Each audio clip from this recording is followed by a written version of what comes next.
Hear anything? I'll be sad if I missed out on the fun part.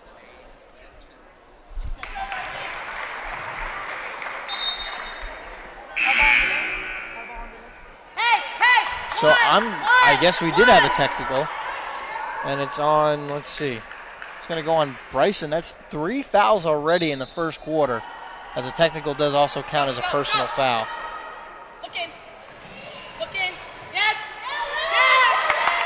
Nice pass inside and a finish by Olsen. 24-13 early on. This really does show how much more comfortable they are at home, which is definitely something to work on because you obviously want to be winning as many games as possible away or home. But it's a nice advantage to have. What a block by Saunders. She really got up. Like, she's got some hops. She really does.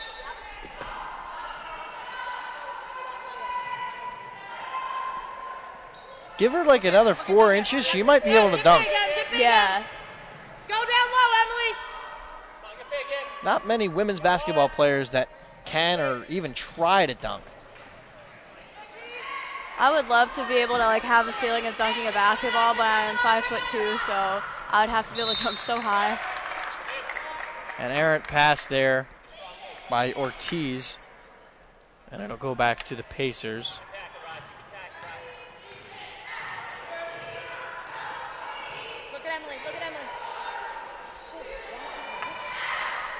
Kara Romaniello is into the game for the Pacers as she passes it, and Ongst is going to end up with it. Ortiz will pull down a rebound.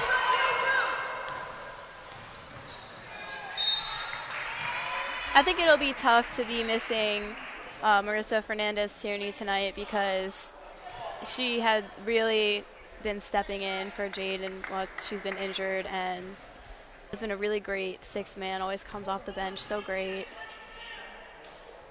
Yeah, and again, we do send our deepest condolences to Marissa and her family.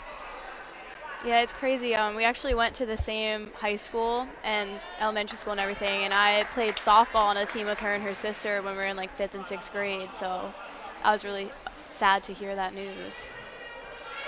Second free throw is good that time for Saunders. 24-15, we're under a minute left in the first quarter as Ortiz stole that pass away. Not quite enough mustard on that one, and Saunders gets hit with a double dribble.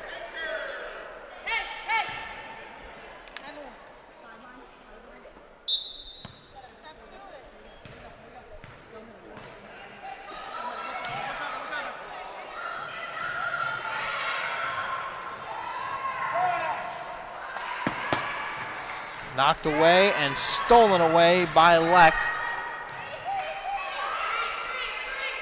I noticed that these Neumann players, they really have some dribble moves going on, just a little bit. Maniello with the rebound. Under 12 seconds. Shot clock is off. Pacers likely will hold for the final shot of the quarter. Inside to Theobald, knocked away. Ortiz has it. 1 second to get a shot off. She does, and it doesn't go. So that is the end of the first quarter. The Pacers with a hot start, up 24-15 early on. This is really, nice to see so far. The last game I was here for, I was so tense. It was a close one.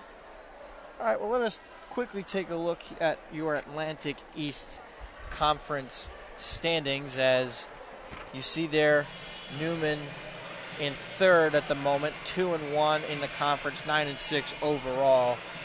The Pacers are 1-2, 5-10 overall. Then you look down and you see Gwynedd Mercy at 0-4. That's not like them. Gwynedd's usually a good team.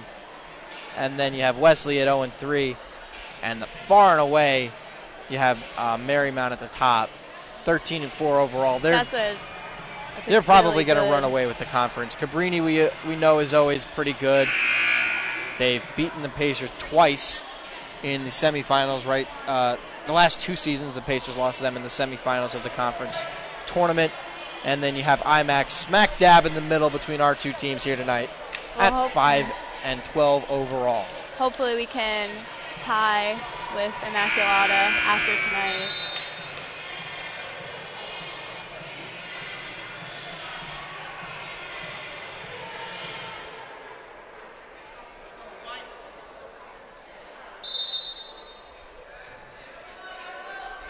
And it is 24-15 Pacers as we head into the second quarter.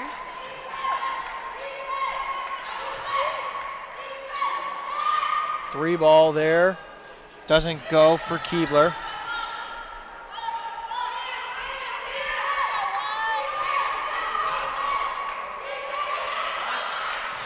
Saunders is going to pick up her dribble, but sends it into the corner. Three ball by Keebler, and she knocks it down. Newman's been playing some pretty tight defense, and they've been pretty good at tipping the ball away from the Pacers, but it looks like the Pacers are matching up on that defensive level. Swing it! Swing it!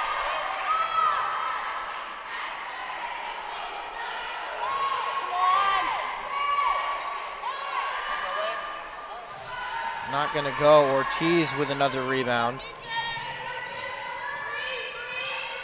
4 for her early on. 5, actually. Leck to give to Ortiz. Cross-court pass. Keebler. Three ball. Doesn't go. And Majeski tipped it into the arms of Hessling. Emily, come high! Emily, come high! Toss low! Toss low!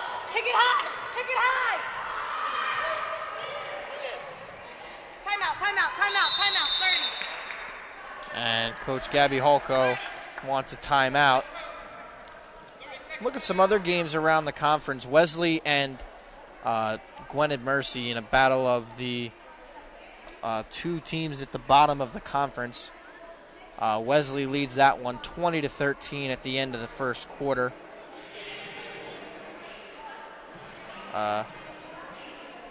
Internet is going a little slow, so we're trying to get... I was even having problems earlier today with my phone service. Nothing would send, and I just thought I was in an area with bad service, but it wouldn't work until I got onto some Wi-Fi. That's the only game I see stats for, other than ours. I feel like the forces of technology really work against us here sometimes. Augs in the corner. She knocks down the 3 ball. That was honestly a beautiful shot. It's a good designed play as the Pacers extend their lead back to 9. Yeah, very effective timeout they had. They're going to get Olsen on a hand check.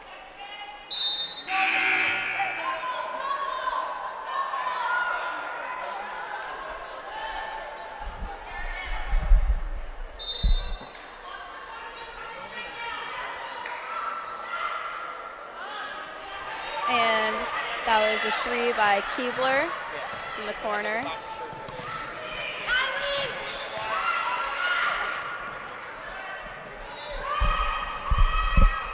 Maniello takes the floater, doesn't go. Hessling, the offensive board, can't get the follow-up. Majeski pulls down the defensive rebound. Floater there is good by Saunders. And it's just a 4-point game at the moment. And another timeout for the Pacers. Coach Holko does not like what she is seeing. I gotta say, Neumann really started to catch up quick. And I feel like that's how it's been every time they manage to start cutting the lead down. It just comes out of nowhere. Yeah, I mean, you see different teams start to lose it a little bit. Yeah. But, I mean, they had such a hot first quarter. The percentage got to go down at some point. Yeah.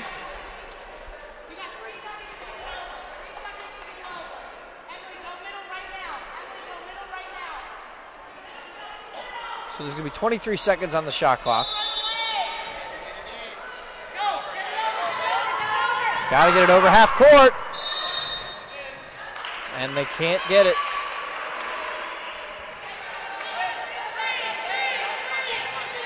Some people forget when you get a timeout, after you haven't gotten the ball past half court, you still have to get it across before the shot clock gets down to 20.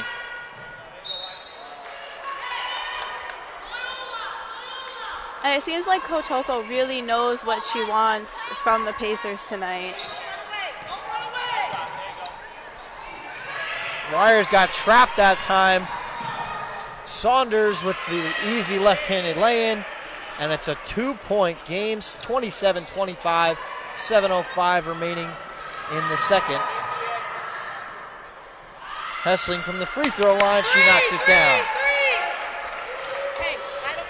6 points for Hessling early on. I feel like she's just such a dependable player. You know, you can always count on her to be there. Into the corner. Keebler comes up short. Augst up to Hessling, I think. It looked like Saunders got a piece of that one. So Alyssa Olsen will check back into the game. Olsen does have 2 fouls to her name so far. That's the biggest problem with having a short bench is you got to limit the fouls. Because if one person fouls out, then you're down to 7. Then you're down to 6. And, well, if you keep going after that, you're in big trouble. And it's honestly kind of difficult to limit your fouls when, like, there's such aggressive defense going on both teams. Nice find into Olsen. Misses. And into the arms of Ortiz.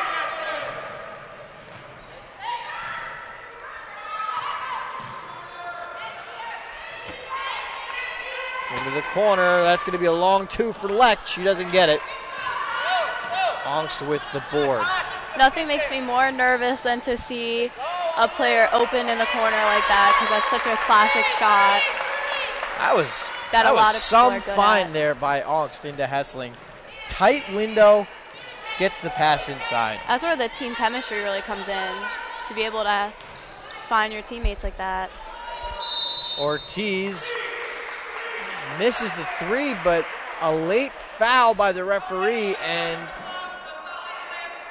that's going to be a foul on Wires, and that'll send Ortiz to the line.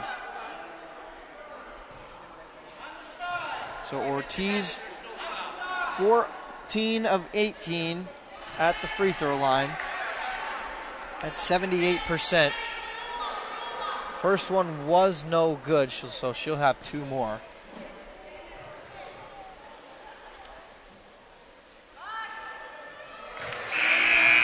Second one goes down. She'll have 1 more.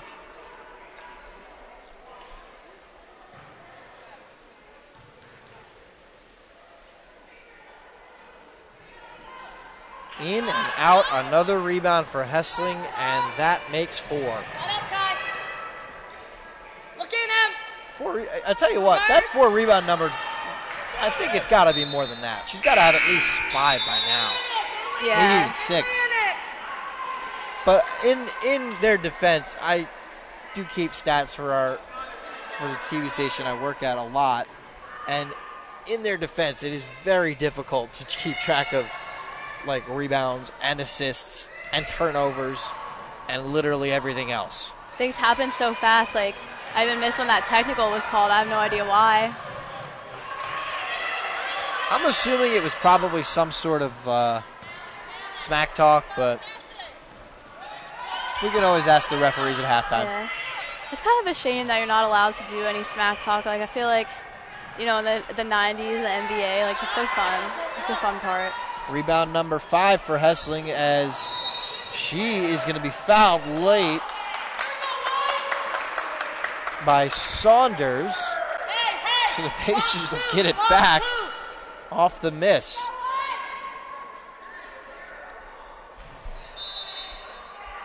Having some good luck with that tonight. And it's going to be a kick ball. Hey, again.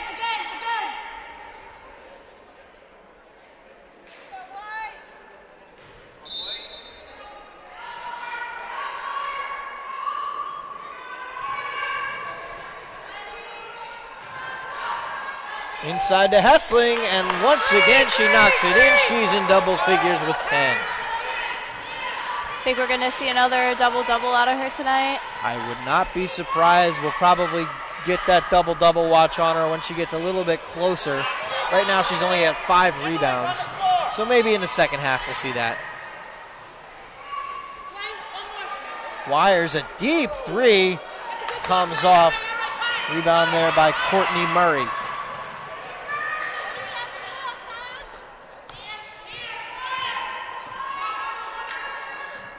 I feel like Neumann is pretty versatile on how they can score. They've scored some threes, they've scored in the paint, and you just really have to be on your toes with a team like that.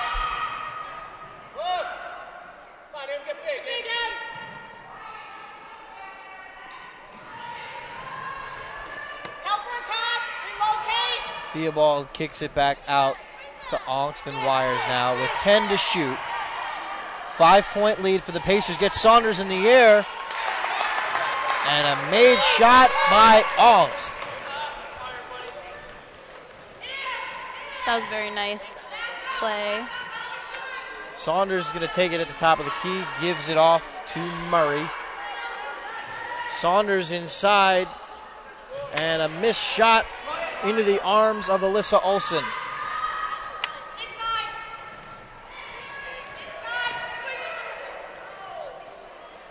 Wires shot misses. Majeski with the rebound. Saunders, a deep 3, and apparently the bank is closed as that one comes off. From where I'm sitting, you could kind of see that that shot was going to be off from the release.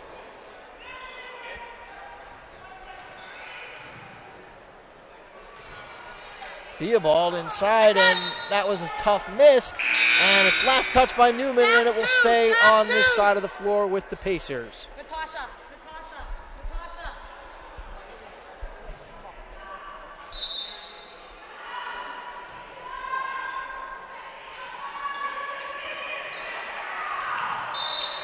And a jumble for the ball, and it will stay on this side.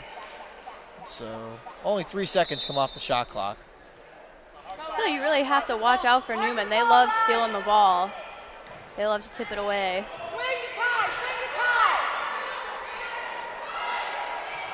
Last year, this Neumann team was the runner-up in the Colonial States Athletic Conference, as there's a little miscommunication there on the pass from Olsen. But they lost to Cabrini in the finals. Cabrini, the same team who knocked off this Pacers squad. That's a long 2 for Fowler. But Cabrini was undefeated all through conference play last year. And we saw why with their play. This Pacers team almost knocked off Cabrini as a 3-ball goes down there for Olsen. But they had a lead. They led by about 8 with about 2 minutes left. They let the lead squander away and ultimately fell, and that ended their run at a CSAC championship. They later played in the ECAC tournament and lost to NYU. Cross-court pass for Ongst. Wide open for 3. Misses, but rebound number 6 for Natasha Hessling. And Theobald with the kick out. They find Wires on the other side of the court. And Kylie Wires has come alive from beyond the arc. That was amazing. That was an amazing shot by Wires. 2 straight made 3s for Kylie Wires. I honestly think that in the absence of Jade Malone, that other players, like all the other players, have grown a little stronger, having to compensate for her not being there.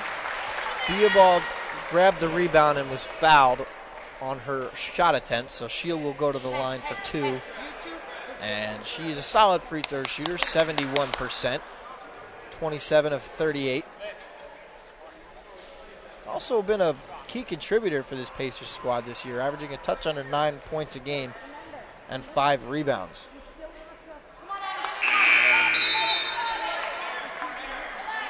Lauren Lecht is back in for the Knights.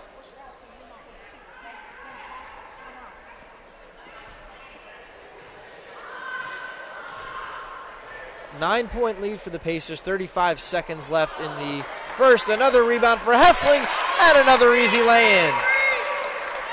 Tell you what, she's creeping up. 12 points, 7 boards. She just did like a nice 2-and-1 for her stats there.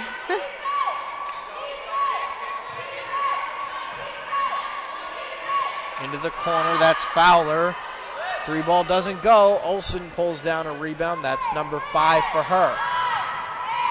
7 seconds left in the first half. Wire's going to drive. Kicks it to Theobald. And that'll go off Neumann. And they're going to have 7/10 of a second to get a shot off. Quick shot! It's going to be a catch and shoot. Catch and shoot, catch and shoot! Does she get it? And it comes up short. Hessling with the 3-ball attempt doesn't go. That would have been a tough shot to make without all that pressure, so. But you always have to try. Absolutely. And that's going to do it for our first half. And when we come back, we'll have our first half recap and stats right here on TV-Marywood.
and then we should be good to go.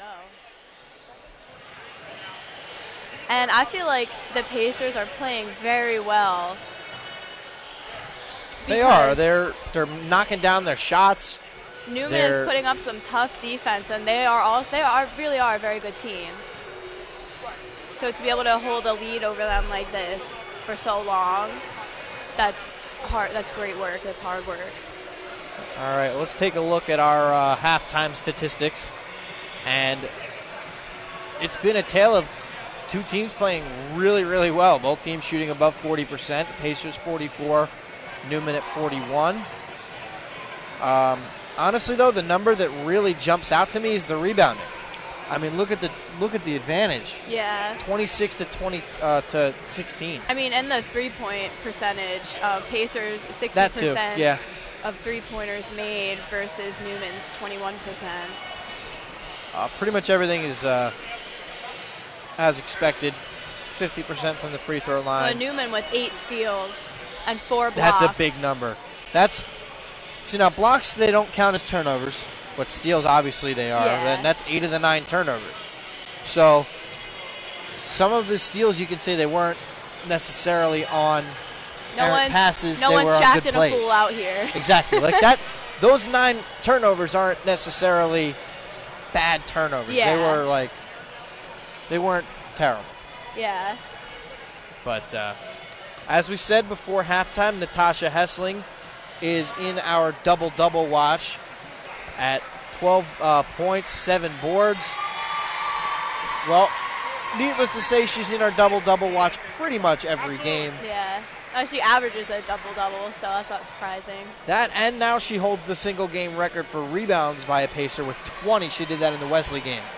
That was a very impressive performance. Now, granted, we didn't actually get to watch that game because we were trying to figure out getting the stream to work, but because we had some issues. But what we did watch, we got to enjoy it, and 20 rebounds for her was a huge number. That was very, very impressive.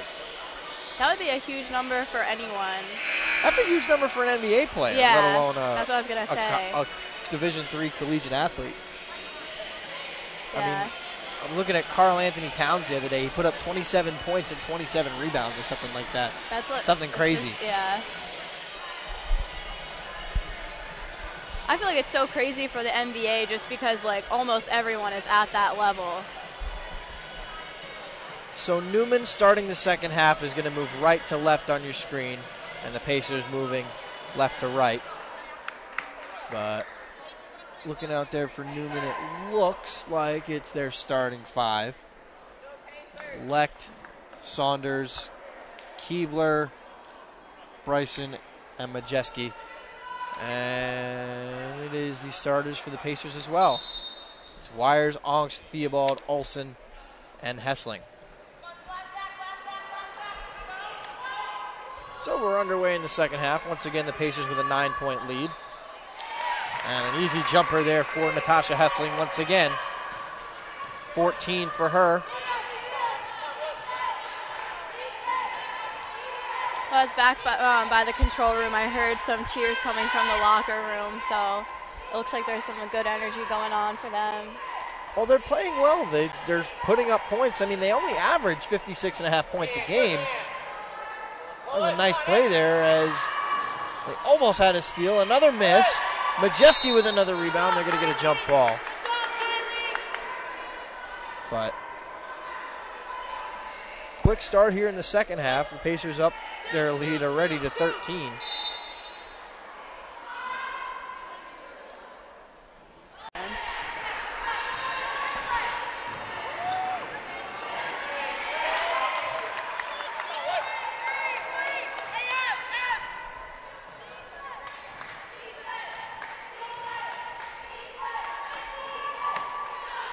(47-32), 15-point advantage for the Pacers. Saunders from the elbow doesn't go. Wires corrals the rebound.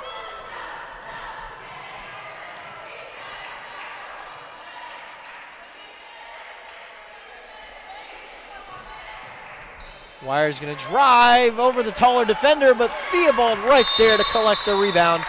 And it's good, and a timeout for Neumann. That was a nice open shot for Theobald there. Neumann really didn't expect the second chance points to go up like that.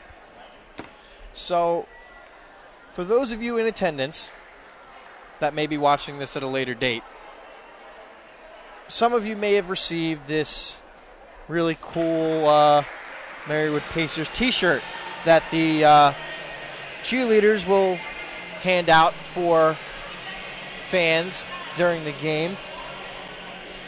Maybe we can get a shot of that real quick, but Hint, hint. but I mean, we still got a little bit of time. It was a full timeout, so Those are cool shirts. I want one of them. yeah, they are, right? And you can enter to, if you email the athletics department with your name and email, you can have a chance to win the grand prize. Don't know what the grand prize is, but sounds pretty intriguing. I want to find out. I'm going to enter. I do too. I might have to enter it. Although I probably wouldn't win because it was staged and I'm the media, so that's okay. I mean, if it's like a raffle, who's to say? I mean, no, we're good. I'm not going to worry about that. I'm going to let one of the true fans take home the grand prize. Maybe it's a sweatshirt. Maybe it's a t-shirt and a sweatshirt. Yeah, maybe one of those like really, really light, but really, really light like t-shirt like material hoodies. Ooh. Those are always nice for the gym or when you're practicing or anything. Or it's like a cool fall day where it's not terribly hot. As Majeski pulls down the offensive board, Majeski misses that one, and rebound number 8 for Natasha Hessling. Yeah, when I see people working out like in sweats, I don't know how they do it. I don't either. It's so much heat. I could never do it. I'm a shorts and a t-shirt type gym guy. Yeah. They were daring Olsen to shoot. She does, but Natasha Araya Onks corrals the offensive rebound. So the shot clock reset. Wires controls it. The give to Olsen. Olsen's going to drive.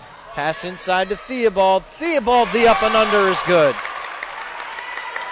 We now have a 21-point lead. Neumann has not scored in the second half quite yet. And we're over 3 minutes played. Ortiz tries the three ball and it doesn't go. Rebound for Kylie Wires. That's 5 for her on the evening.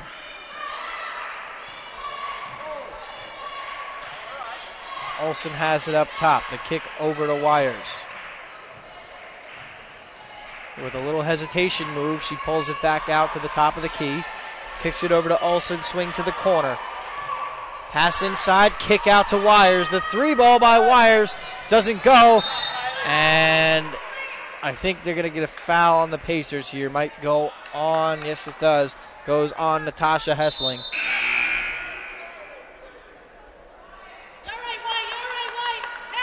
Not many fouls in this one. It's probably why this game is moving rather quickly. That's just the third, that's the 4th foul overall for the Pacers in this one.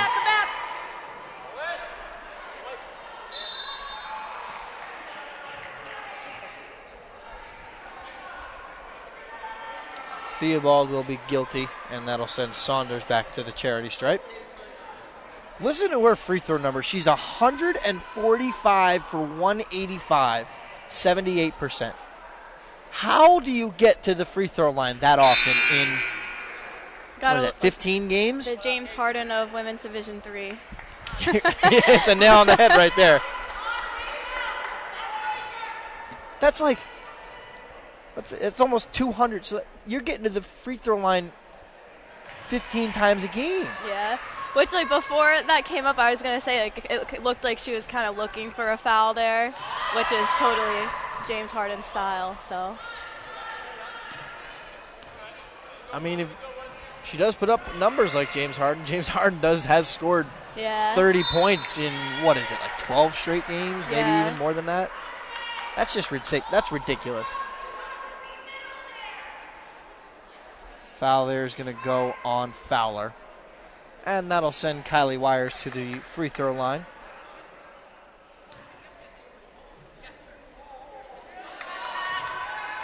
And the first one is no good.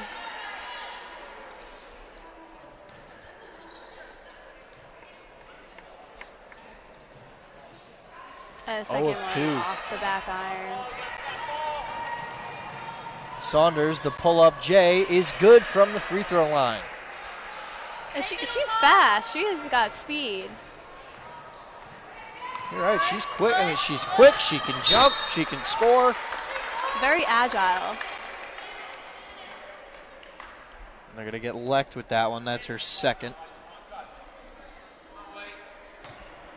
We got clarification on that technical foul earlier by Maya Bryson. She was chirping a little bit headed to the bench as she was being subbed out, and it's kind of a quick technical call, but probably warranted. Refs were not having it at all.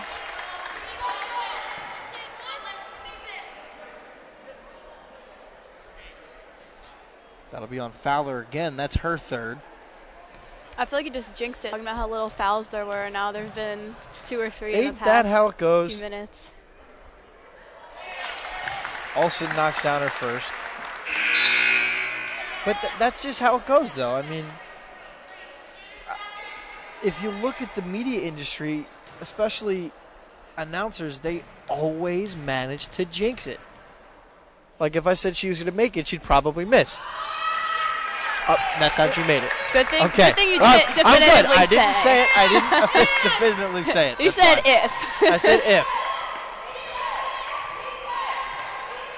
But that's why in baseball you never, ever, ever in a million years talk about a no-hitter during a no-hitter. Yeah. That is one of the unwritten rules of baseball that you never, ever, ever do. As Olsen there picks up her 9th rebound. Pardon me, that was Hessling as Olsen takes it up the floor and is fouled. So she'll go back to the line. Majeski is guilty of the foul. And Olsen goes back to the charity stripe for 2 more.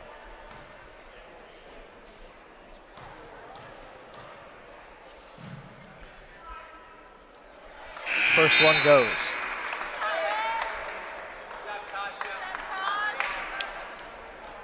Hessling will get a breather as she takes her 16 points and 9 rebounds to the bench. Olsen hits them both.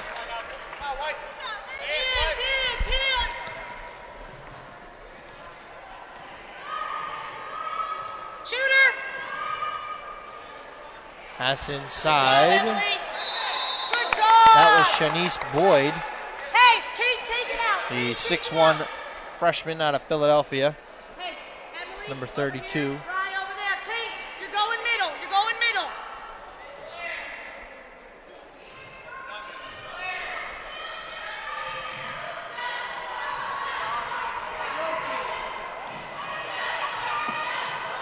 Cross-court pass to Olsen back into the corner. Olsen got it back from Riley. Pass inside to Theobald. Honestly, Neumann made that a really tough play for them, but they were able to put up the board anyway. The floater is good for Saunders. And a timeout will be taken by Mary Beth McNall for Neumann. Coach McNall in her first season with the Neumann Knights. She had a 27-year tenure at the Academy of Notre Dame in Villanova, Pennsylvania. High school coaching record of 507 and 257 over her 27-year career. Led Notre Dame to 21 seasons in 13 of her 27 seasons, 4 league championships, and 2 PIAA state championships. She played at Villanova, where she was the first student athlete in Villanova history in women's basketball history at Villanova to play on a scholarship, a full scholarship. Wow. She's captain of the team in 1979 to 1981 and was inducted into the Villanova Athletic Hall of Fame in 1997. That's really impressive. I feel like a lot of times coaches go underappreciated, and you don't realize all of the great things they've done that got them to where they are today. If you like that little nugget, wait till you see what we have for the men's game. Watch it. Don't pick your dribble up. Got to get it up the floor, and they do. Ongst is going to drive and kick. Wires on the outside. Looking for someone to pass to. He's going to get a screen there from Kate Riley. Riley will control it. 6 to shoot. Wires lost her dribble, and that'll come right into my arms. Where's the ref? Here we go. Here you go. Get me in on the action. I love it. Yeah. Made me want to just go out there and take a 3-ball. Although I probably would have missed. I remember I think it was Penn State, I don't know if it was Delaware Valley, I think. Their team, they like to do some crazy passes that they didn't necessarily have the best control of. So they'd be doing, cross-court passes near our bench, and, I was honestly scared to get hit in the face with the basketball. Kick back, and Boyd with the block. Ortiz was flying up the floor. Pass back inside to Boyd. Kick out to Saunders into the corner. And I think they missed a travel there, but Wires comes out of the scrum with it.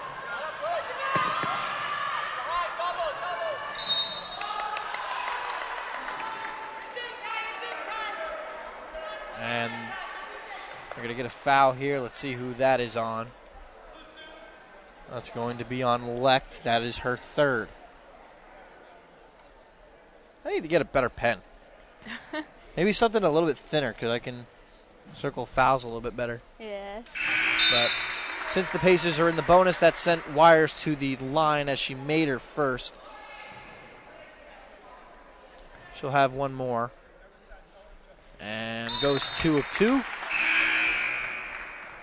And Wires will head to the bench. Pacers already surpassed their season average for points scored with 61 right now. They average 56.5 per game. And are managing to limit their turnovers and rebounding the ball quite well. Let's see, you got 30 rebounds already for the Pacers in this game. Hopefully these are changes that will stick throughout the rest of the season. I think that if Pacers can keep this up, this conference is going to be good for them. Coach Holko is looking for a foul on that block from Boyd, but the argument was to no avail. I don't think I really saw a foul there. I think they just missed a travel, and it's going to go out of bounds and stay here. But honestly, I thought that was a clean block.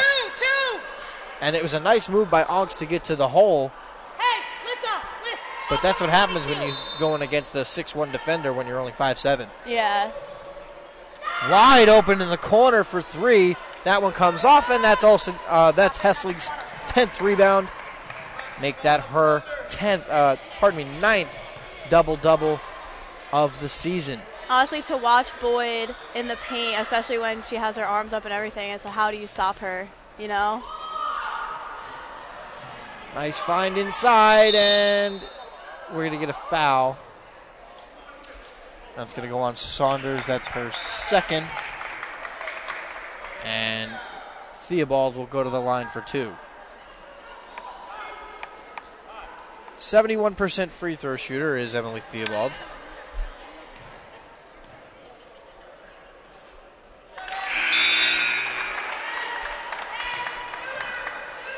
Chelsea Keebler back in for Neumann.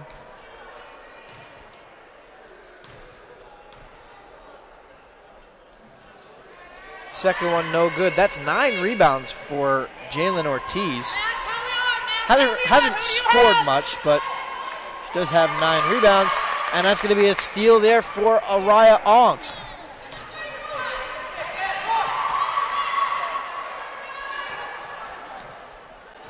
Riley drives, kicks, nice find, and just comes off. Hessling couldn't get it.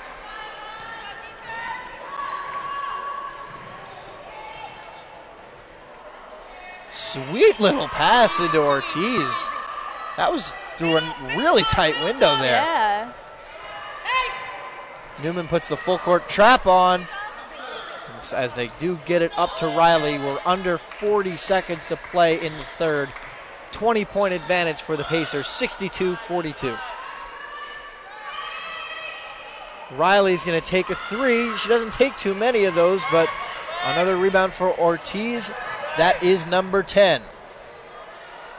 Doesn't go. Rebound 11 for Natasha Hessling. The Pacers have been able to keep a 20-point lead for some time now. They did a great job. They scored 21 in the quarter. They scored 19 in the quarter and held Neumann. Now they score 21. To 10 as they get the and one. Alyssa Olsen gets it. The foul is on Bryson. That is 4 as she will head to the bench.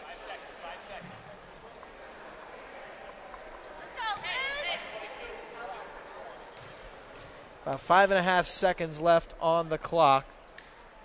Olsen makes it. So it's a 23-point advantage. Got to try to distract the shot. Saunders doesn't get enough on it. And that's the end of the third. What a good time to be a Pacer, you know? So we're through 3 here at the Insulaco Arena. The Pacers with a 23-point advantage. They lead at 65-42. It's been a pretty exciting game. And it's just nice to see them succeed like this.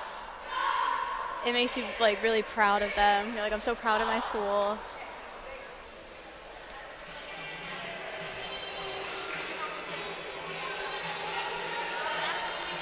Because the lead that they're holding, it's not luck or that the other team isn't playing well, because the other team is playing well. They're just really on their A game tonight.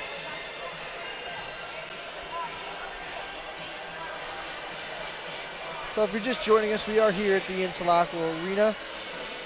For our director, Justin Kaharski, my partner, Shannon Wood, and our entire TVM crew, I'm Brendan Murphy, and thank you for being with us. A pleasure to be here this evening as it was our first day back in classes today. Did you have class? Yep. I had, what did I have? Oh, yeah, I had an astronomy class this morning. That sounds fun. I'm pretty excited for that, except some of these, there's some physics involved, so I looked at the first worksheet. I'm like, uh-oh, what did I get myself into?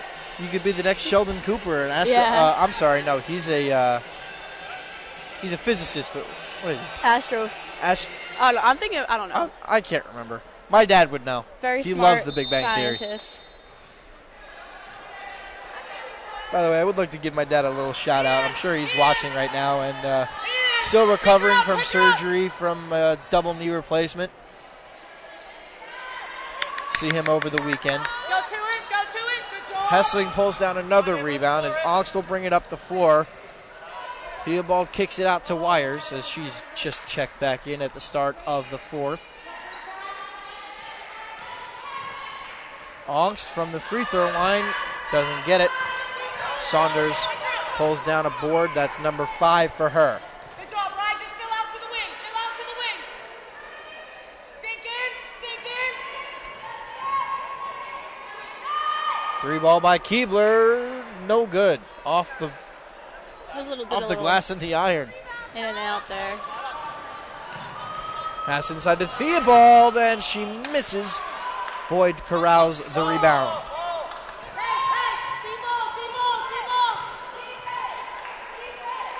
Now with Boyd checked in, it's going to be harder to get some points in the paint.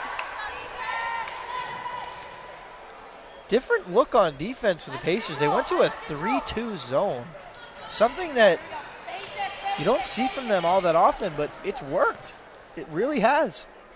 They may have to do that more often. Yeah.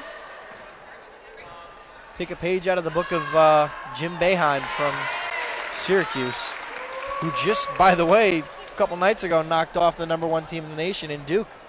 Wow. But Syracuse always runs a 2-3 zone, and there's no better place, no better person to learn it from than Jim Boeheim. I feel like it's also good to switch things up a little bit, confuse your opponent. That's true. I mean, going man-to-man, everybody has their man-to-man sets, but what's weird is in a zone set, a screen's not going to work. Yeah. And you need to recognize that, and you need to basically pass the ball around until the zone breaks down. Then you can get the ball inside for an easy lay-in. Yeah.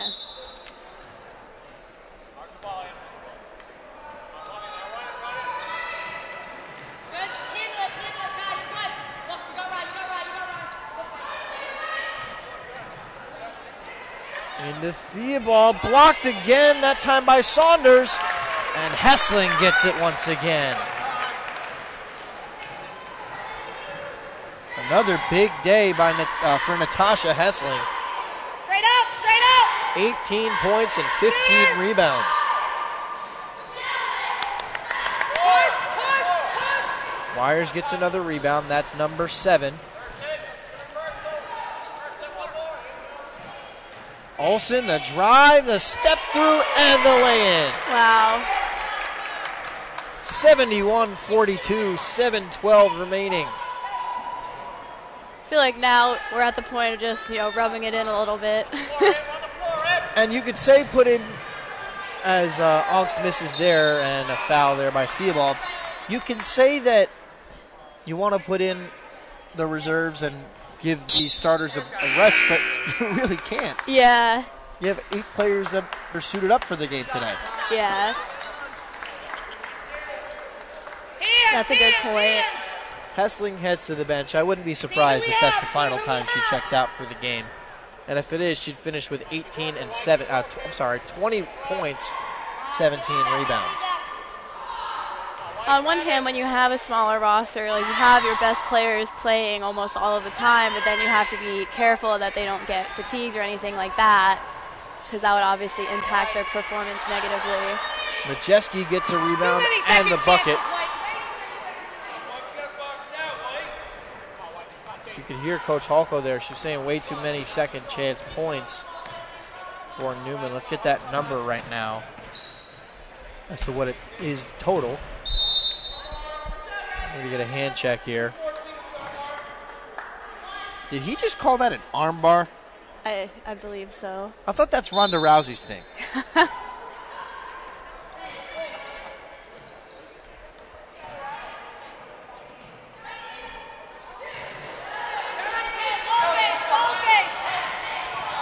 That ball was corralled there by Jess Cerrone, a 5'9" sophomore, number 14, who's in, and they're going to get a timeout by...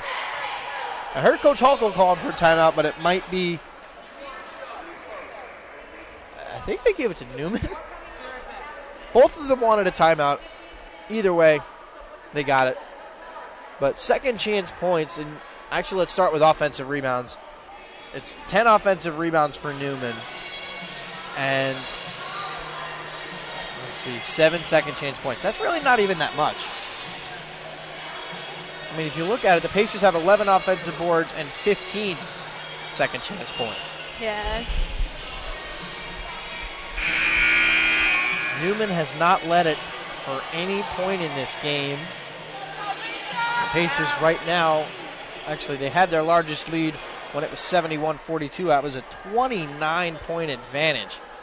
And this is a statement win for the Pacers, especially when you think this Neumann team just was in till the very end against Marymount, who will likely be the top seed going into the playoffs. Saunders going to get a steal there.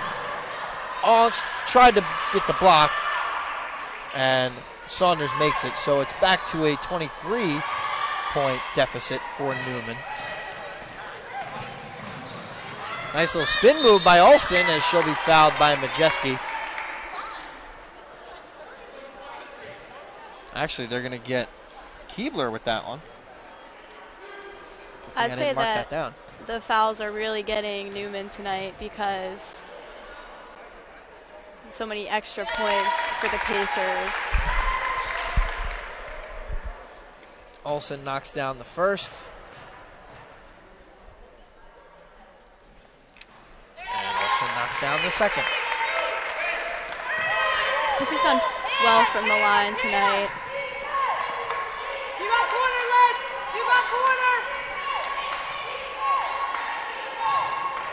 Pacers' season high in points scored is 82, and that came in the win over Wilkes in the Cross County Challenge back on November the 16th. Another offensive rebound, and it goes back out of bounds off Neumann, and it will go back to the Pacers. But 82 points is their season high, and they got about 5 minutes to beat that. Don't run away. Don't run away. You're going middle, Kate. You're going middle, Kate. Look at Rye. You got Rye. Coming up this week, the Pacers travel to Immaculata on Saturday afternoon. That game is at 1 o'clock. And then next Wednesday, we're back here at the Insulaco Arena against Gwynedd Mercy. That game will start at 6 o'clock right here on TV-Marywood. I'm pretty excited for the conference to be started. It's a moving screen, Dave. They're going to get Wires there on a push. Dave. She's moving. She's moving though. Yeah, no, stay two. Out on the shooters.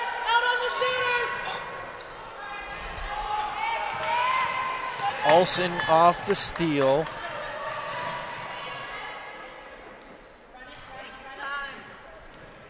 Wires controls it. Step back three, doesn't go. Theobald with the offensive board, and she lost it.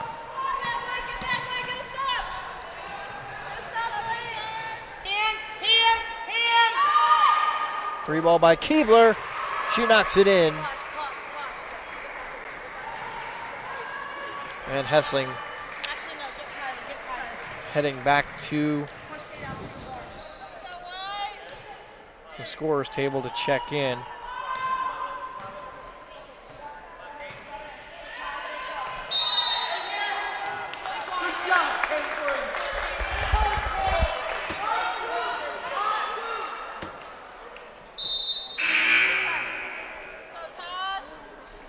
Looks like they got Cerrone on that one.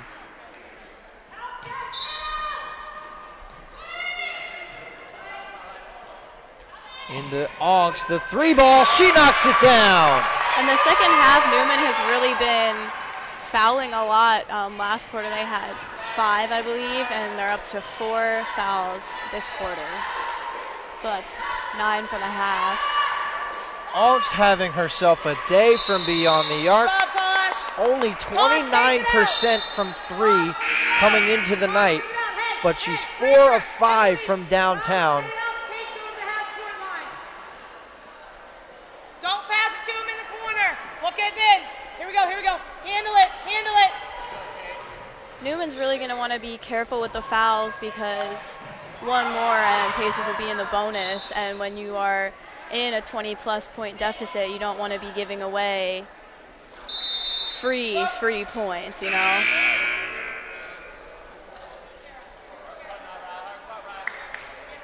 Four of the 5 starters for the Pacers tonight are in double figures. Olsen and Hessling each have 20. Oggs with 17. Theobald with 11. And then Wires has 8. Romaniello tried to get herself in on the action. Doesn't get there as that shot came off.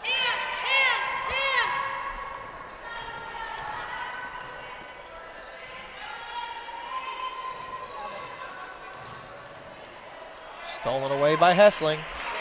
Going back the other way. 3:14 left in regulation. Olsen was wide open. They get it to the corner to Riley, and she will be fouled and head to the line. And the Pacers are in the bonus now.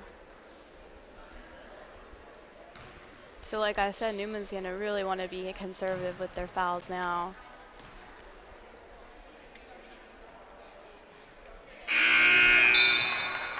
Courtney Murray gets hit with her second foul there. 76-51. And now I do believe that will be it for Hessling and Olsen as they both take a seat. Great nights out of the two of them. 20 points apiece. 18 rebounds for Hessling. 5 offensive rebounds, which is a huge number. 3 steals for Olsen. And 6 assists. I think they just missed a walk there, but with a 26-point game, I thought, not surprised they didn't call it. Yeah. That foul will be on Kate Riley. That'll be her first. So I feel even though it is, you know, the Pacers are winning by a lot, I feel like that you shouldn't not call fouls if you see them, you know? Yeah. Or walks, or should not call. Yeah. things. I mean, on the one hand, you want to let them play, but at the same time, you got to enforce the rules. Well, and that just, the more you do that, the more it brings into question the credibility of the refs' calls. Yeah. Overall. Shamrock finds Theobald, and she misses. That's going to be Boyd with another rebound.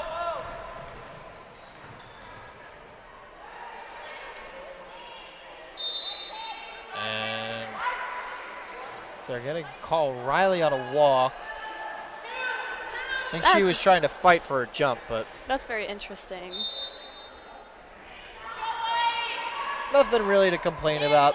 Yeah. 25-point advantage as they get a block there. Couldn't really see who was the last one to get their hand on it, but I'm going to say it was Romaniello because that's what it looked like from here. Let's see who they gave it to. If only we have the instant replay. That'll be a jump ball. Three. And No, two. I was wrong on both ends. They gave it to Emily Theobald. Problem is I'm blocked off in spots, so Yeah. couldn't really see. There's a lot of action in the area, so. That shot doesn't go. And we're going to get a foul here, as that is going to send Boyd to the free throw line. 5 of 9 on the year, 56%.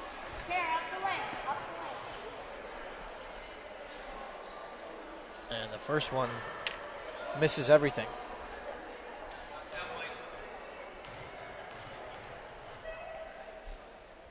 It's an interesting shot release, too. Yeah, I mean, if you look at the NBA, you've seen some of the people that just shoot it underhand. Yeah. I tell you what, I've tried that. It's really not a difficult shot to take. If you can get good at it, you can shoot like Get the right arc going. well. I mean, if Shaq or Dwight Howard would have ever tried that, then maybe they would have actually been a decent free throw shooter. Oof. I mean, at the point of, like, Shaq's free throw percentages, why not try anything, you know? What's funny is with the whole Shaq did a fool thing, Shaq would have been on his own show if he would have had it during his playing days just because of his free throws. Yeah. Some of them were pitiful. So Romaniello gets on the scoreboard. Hands. Good job, Morgan.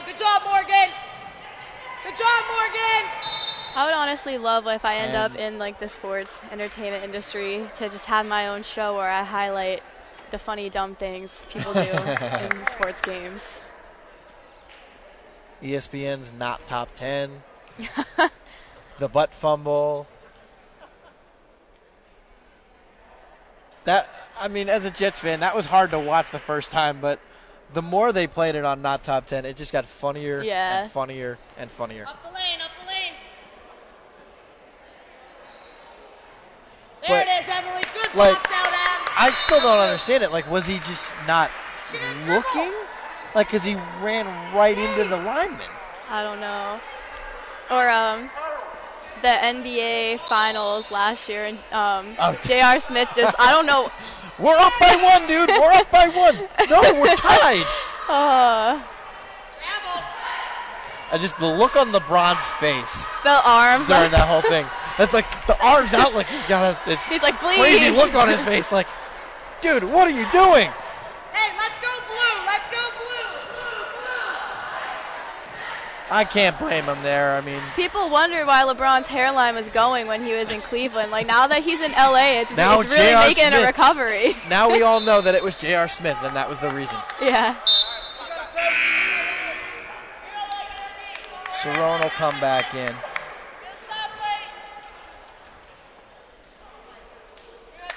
Once again, be sure to tune in to the men's game about a half hour after us.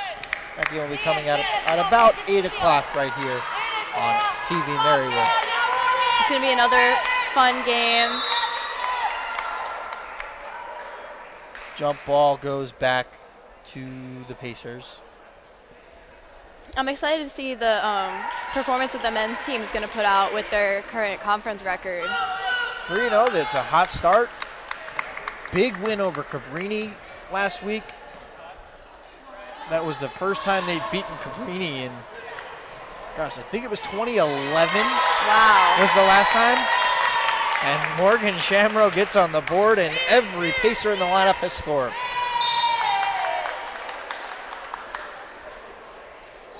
Huge win for Coach Halko and her Pacer squad as they draw even in conference play at 2-2 and improve to 6-10 overall, as Neumann will fall to 2-2 in the conference as well, and to the spot behind the Pacers, as with the win the Pacers now hold the tiebreaker. Now also keep in mind 6 out of the 7 teams do make the playoffs. So, well, that's like ouch if you're when you're the one team that doesn't.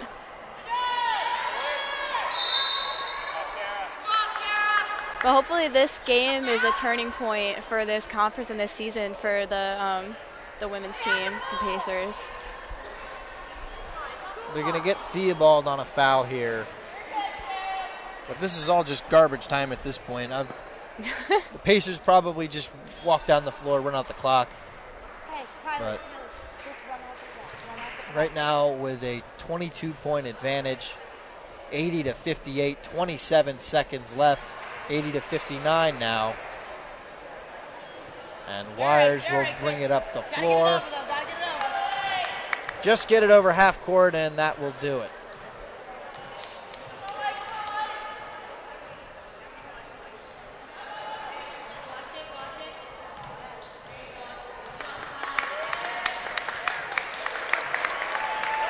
And so the Pacers pick up their second conference win of the season as they get the big statement win against Neumann, 80-59.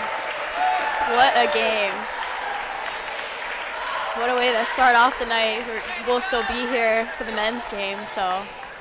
After this one, I sure can't wait for the men's game to start. Yeah. Remember that game coming your way in about 25 minutes. That game starting at 8 o'clock right here on TV-Marywood. But that's going to do it for our coverage of the women's game. For our director, Justin Karski, my partner, Shannon Wood, and our entire TVM crew, I'm Brendan Murphy. Thanks for watching. Stay tuned for the men's game at about 8 o'clock.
at the Insulaco Arena at Marywood University. This is Marywood Pacers men's basketball right here on TV-Marywood. Tonight, it's the back half of a men's and women's doubleheader, as it's the Marywood Pacers and the Neumann Knights. And hi, everyone, again. I'm Brendan Murphy along with Shannon Wood. Pleasure to be with you this evening. We saw a great game in the women's game between the Pacers and Neumann as Coach Halko and her team picked up their second conference win of the season. Played very well in that one, but it's time to talk some men's basketball, and here we go, as the Pacers currently do sit in second place in the Atlantic East, and they have the Conference Player of the Week from a week ago in the likes of Tip Schwartz, averaging 28.5 points a game and 13 rebounds last week. The big note, the Pacers beat Cabrini. They have not done that since 2011. I was still in high school. Actually, I wasn't even in high school yet. I was still in middle school. Yeah. That's how long ago that was. That's where my pictures from that 10-year challenge are. Because none of us actually are doing 10 years because we're literally 10 years old, and it's not exactly. that exciting. But that's true. And for this Neumann team, they lose Aaron Johnson-Chavis. He is academically ineligible. He was the team's leading scorer at about 17.5 points a game. But this Neumann team is a good squad. Don't let that 0-3 record fool you. They lost to Marymount 92-91 in their first conference game of the year. Lost to Immaculata 62-60. And lost to Gwynedd Mercy last Wednesday 82-77. Now let's take a look at who's in the spotlight. And we're going to start with the Pacers. And we are going to start with the Atlantic East Player of the Week. Tip Schwartz scored a career-high 35 points against Cabrini last Wednesday. Was a big player for that Pacers team. And also for the Pacers, we have Tone Cockrell. He has played a huge role on both sides of the ball. He is very good at passing and defending, has great court vision, and he's currently averaging 8.6 points per game, 3.2 assists per game, and 1.4 steals per game. And he plays aggressively, both offensively and defensively. He's a really good player for this Pacers team. A constant comes off presence the bench on the court. And does a very, very efficient job. On the other side for Neumann, we're going to highlight Raekwon Brown-Johnson, the 6'5" guard out of Philly. Second leading scorer, now the team's leading scorer with Johnson-Chavis out, averaging about 15 points a game, 4.8 rebounds and 3 assists per game. And Waheem Lohman, 10.5 points and 4 rebounds a game. All right, well, we are getting set for the start of this one. When we come back, we'll have the starting lineups and the opening tap right here on TVM.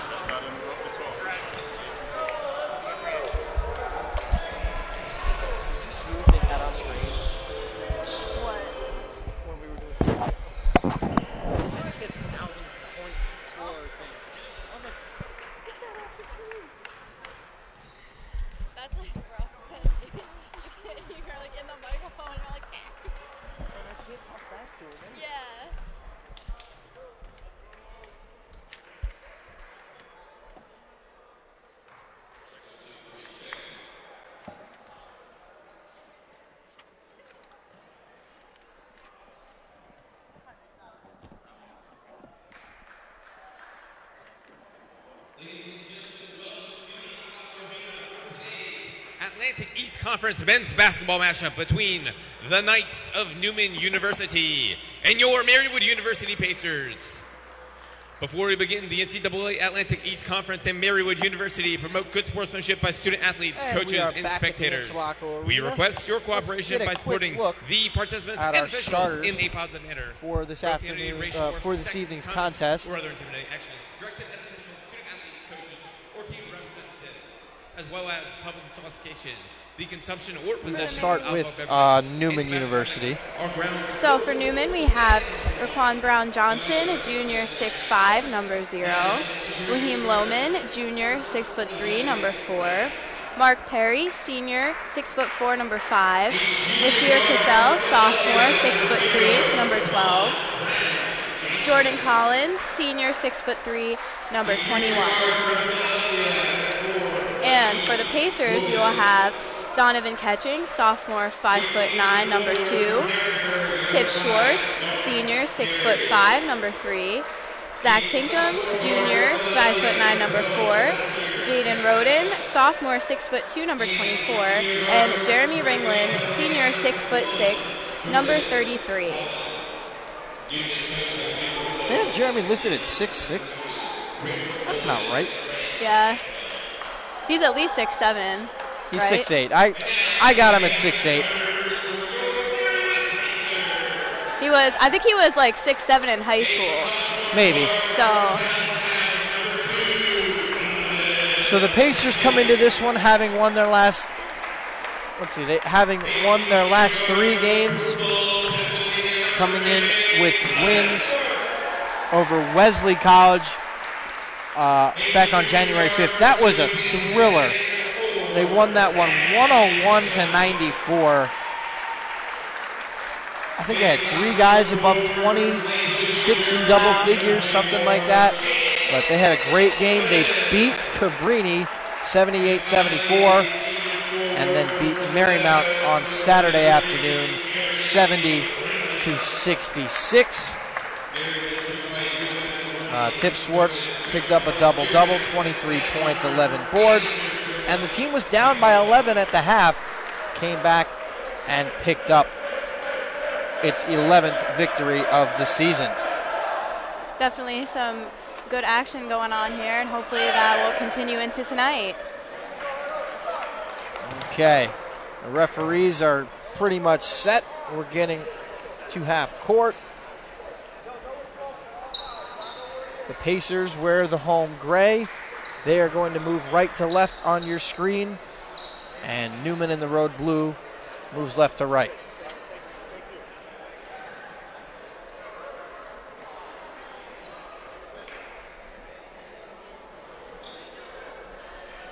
And the women's team had an awesome game just about half an hour ago.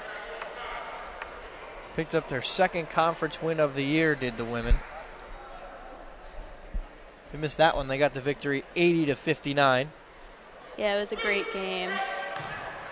And here we go.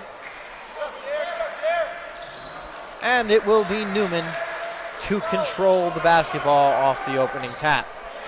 I just have to note on the women's game that Newman's team was playing very well. So to put into perspective, the lead that the Pacers kept the whole game, they worked extremely hard for that win. Ringland inside, a kick out to the corner. Fadeaway doesn't go. The offensive board and the putback and the foul. And that's Mark Perry to get that one to go. And let's see who they get with the foul. That's going to be on Donovan Ketchings. So Perry will head to the line for one more. A 62% free throw shooter. And he misses it. And Jaden Roden pulls down the board.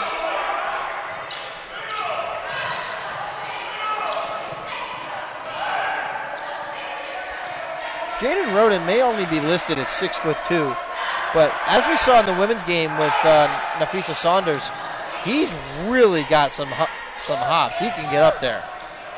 I also feel like even in the NBA, they like to list people an inch or two shorter than they really are for whatever reason.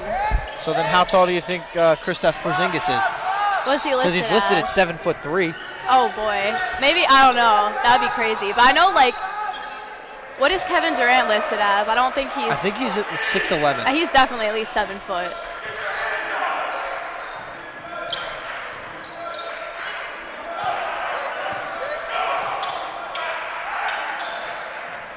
Roden kicks it out to Schwartz, over to Catchings, good ball movement early on by the Pacers here. Ringland, the fadeaway, doesn't go. Rebound pulled down by Mark Perry. I don't think I've ever seen someone who is like 7 feet tall plus in person. But 7'3", that's a whole 2 feet taller than me. So. I'll tell you what, though. When I was younger, I went to Pocono Mountain East, which I didn't graduate from the high school. I went to private school. But I was watching a nice little move inside. Wow. I'm going to give Roden credit for a dunk there. Yeah. I think he deserves that. I saw the rim move. But I was at a game when I think it was in 7th grade. Kid from Pocono Mountain West. His name was Kevin Anima. Really big, 7'1". And how old were you guys at that time? He was, I believe, a senior in high school. Oh, okay. But that kid was tall.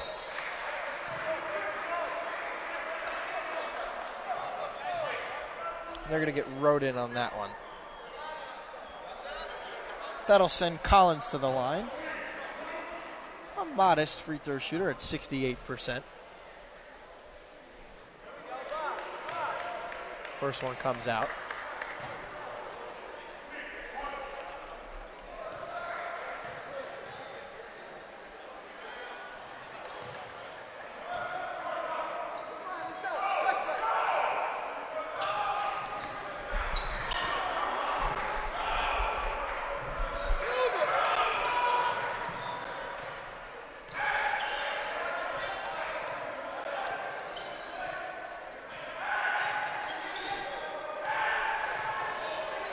Pass inside.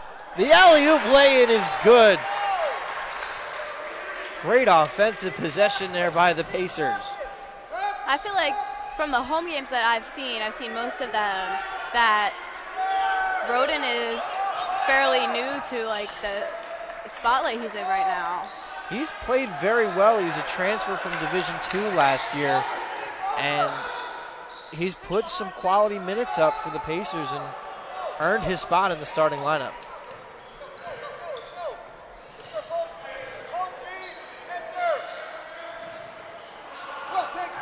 Yeah, he definitely is standing out to me as another valuable player.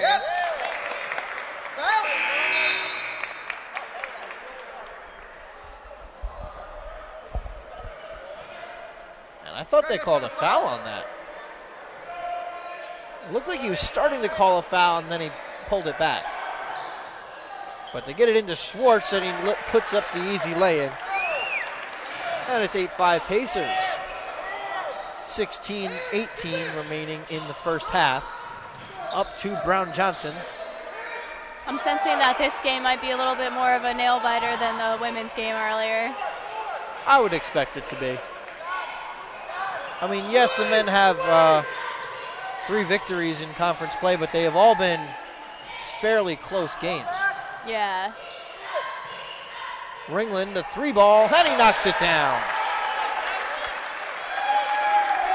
17th three-pointer of the year for Jeremy Ringland.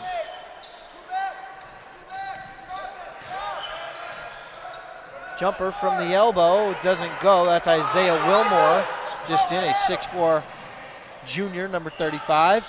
Catchings, kicks out to Ringland. He's going to drive. The lay-in doesn't go. Rebound pulled down by Wilmore. I feel like one struggle that we've seen with both the men's and women's teams is that other schools often have a lot of players that are just taller than most of our players. Yeah. We haven't been seeing that tonight, but...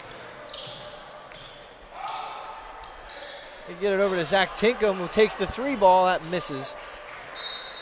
Tinkham missed big chunks of the last 2 seasons with numerous injuries. He had an ankle injury, I believe, his freshman year, and last year he had an issue with his shoulder that forced him to miss most of the season. But he's finally healthy and putting up some quality minutes and gotten a few starts here for the Pacers. I always really feel for people with injuries, just because, and you could get injured, and I would hate to think about it stopping me from doing just what I do every day, which I don't. Yeah. I don't play any sports, but be able to like go to the gym and do what I like to do. 3 ball from Brown Johnson is good. That's the 20th three-pointer he's made this year.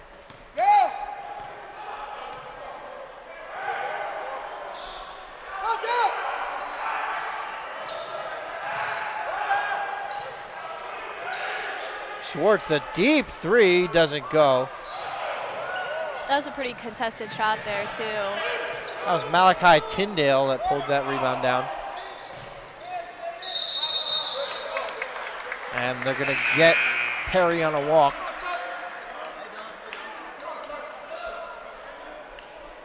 And here's Tone Cockrell making his first entrance into the game, along with Joey Monahan.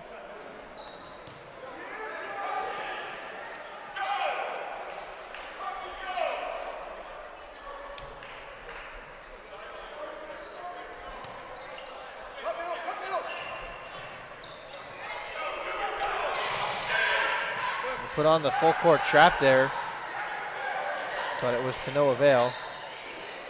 Cockrell's going to control it at the top. He's guarded by Tyndale.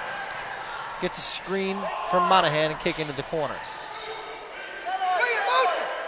5 to shoot. They got to get it. Got to get one off. Got Roden wide open. He's going to drive. Doesn't get it, and that's going to be a shot clock violation. That's a tough turnover situation when you just have that much pressure on you to get a shot off in that short amount of time. And I feel like you can kind of tell he panicked a little there. Wasn't the best look, but you had to get something up. Yeah.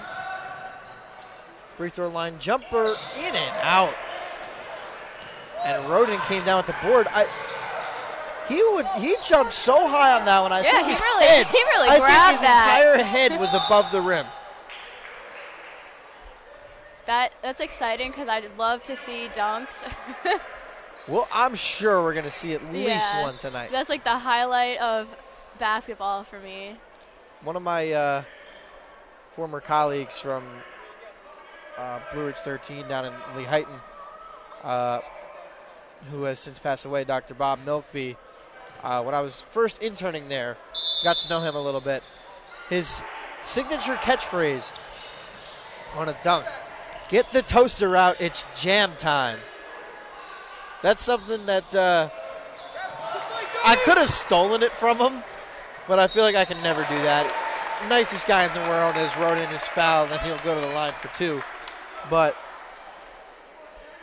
that was a really cool catchphrase. I always enjoyed anytime I saw someone throw one down. "Get the toaster out, it's jam time." Yeah, it's a good one.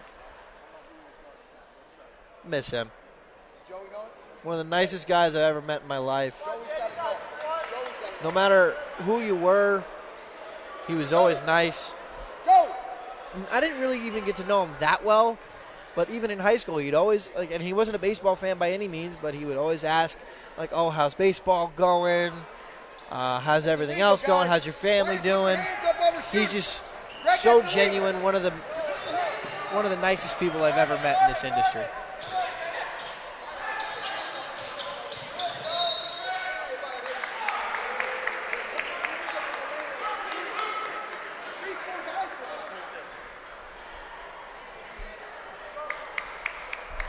The other thing with him was he had his signature Chuckies, his Convies. I'm going to have to get myself a pair of those and wear them every once in a while. Yeah.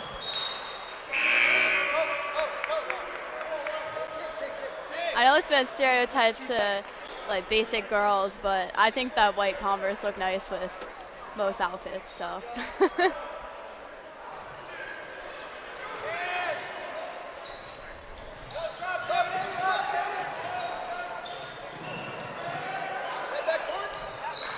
Pacers are running some tough defense right now. Well, it's 11-8 early on here. We got about 7.5 minutes played. And that's going to go off Cockrell. They're going to have 6 to shoot inside. And the two-handed flush. You know what they say, get the toaster out. It's jam time.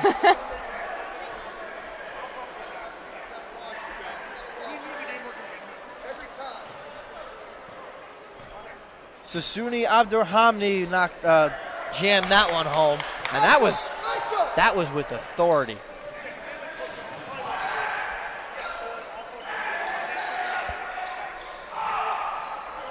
As soon as I saw his last name, it reminded me of trying to pronounce Giannis Antetokounmpo's name for the first time. Tim Swartz with the deep three ball to answer back the dunk. It's a pretty sizable crowd that we have out here today. Yeah.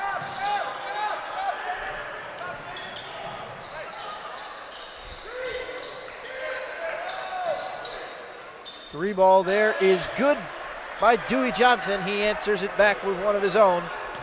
And it's a 1-point game, 14-13, as Isaiah Wilmore was going after the ball, and he ran a couple of feet up into the stands. He probably went about 5 rows deep there. Yeah. I love seeing a crowd turn out to these games. You know, one person who I know couldn't be more thrilled with the turnout is our athletic director, Dr. Mary Jo Gunning. And as some of you may know, she recently announced that this is going to be her final year at the top of the athletics department. And she's basically on her farewell tour. And I tell you what, I'm really going to miss her. She's been nothing but genuine. Anytime I ask her for something, she always tries her best to accommodate. And she just really has the best of Marywood sports in mind. You can see her kind of right there on your screen on the right side. But probably my favorite thing, the one thing I'm really going to miss, is she always brings us candy. Yeah. Always. And it's like she doesn't have to do that. And it is very much appreciated. Like today we got Butterfingers. Yeah. You're not laying a finger on my Butterfinger. No way. So getting back to the game here. The group's going to give it up to Cockrell with about 12 to shoot. Cockrell gives it off to Ringland. And he's going to back down. A big mismatch there. Guarded by Tyndale. And a block there by Wilmore. Hoop and the harm for Busada off the offensive board. And he'll have a chance to extend the lead to 4. There's Dr. Gunning. And then back to what you said about her farewell tour, I say that the Pacers should thank her. All the teams should just have great seasons. Well, you already have 3 conference champions. Yeah. You have the women's soccer and then men's and women's cross country. And realistically, this men's team could compete for a title. And there's a block from Jeremy Ringland, though Johnson does bring it in. That was block number 56 for Jeremy Ringland. He's the only player in Marywood basketball program history with over 200 blocks. And he holds the single season record for blocks when he had 63 back in 2017. DeGroot takes the 3 ball. He will be fouled and go to the line for 3 shots.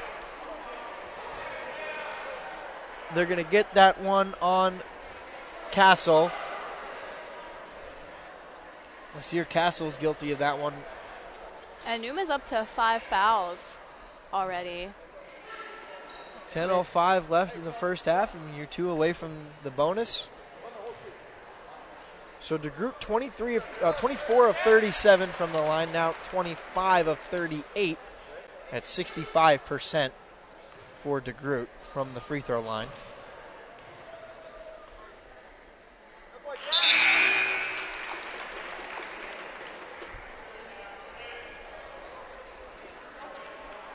It would be nice to get in the bonus early on.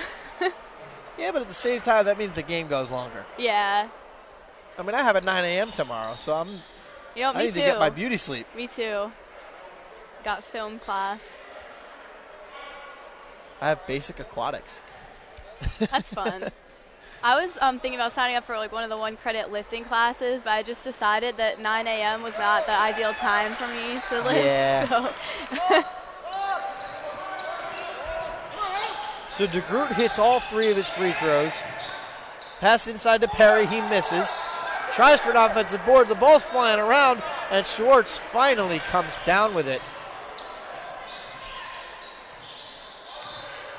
Cockrell kicks over to the corner. DeGroot. Out to Busada, back to Schwartz. A lot of ball movement.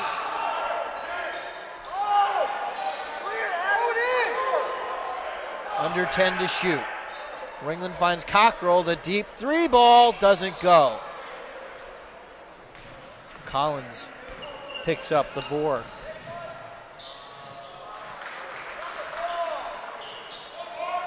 Castle went coast to coast. That was a nice move there.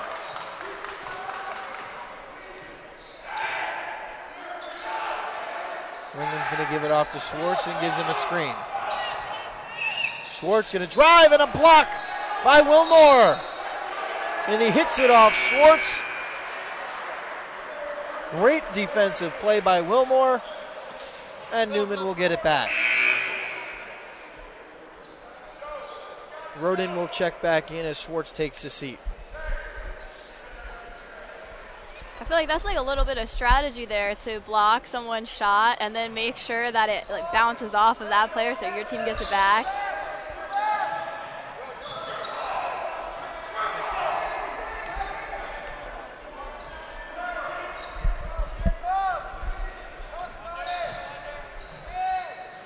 Brown Johnson gets that one. And we are all square at 19. Cockrell, the drive and kick. Thought he was going to finish that one. Busada yeah, I was not expecting doesn't that. shoot the three ball often, but he knocks it in.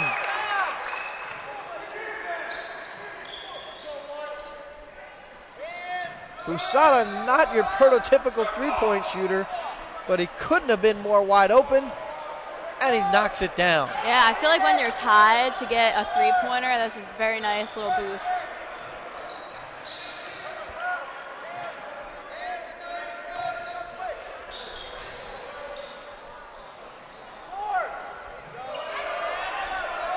Busada corrals the miss.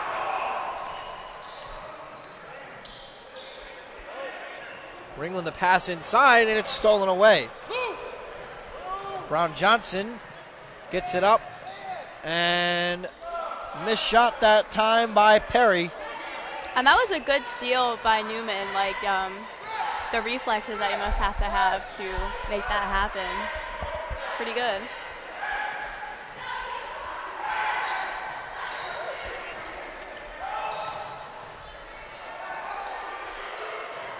Dewey Johnson is heading over to the trainer table. It looked like he had a little cut on his right arm. Busada again for three, misses that one. And Collins corrals the board.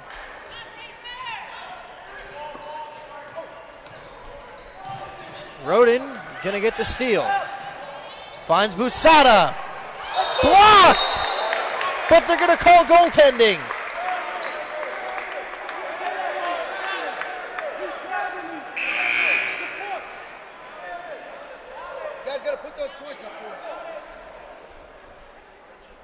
So it's a goaltending call on Wilmore as they decided the ball was going down as he hit the ball. So that is by rule goaltending, and the basket counts. To be honest, though, I don't know if that was going in anyway. They might have just gifted the Pacers 2 points. I honestly think that they did. But clearly, Neumann did not like it. And even though they made that call, I was impressed by the block. Three ball from Brown Johnson, misses everything.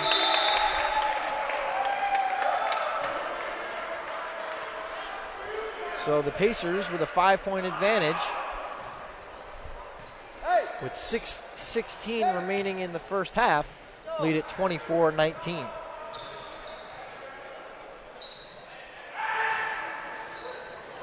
Ringland, the back's down, shot doesn't go. Neumann pushing it up the floor. That was a contested shot that Ringland took, but even though it didn't go in, you could see him really trying to use his height advantage. Wilmore got that one. Wilmore, a very good quality player for Neumann. Scores about 8 points a game coming off the bench.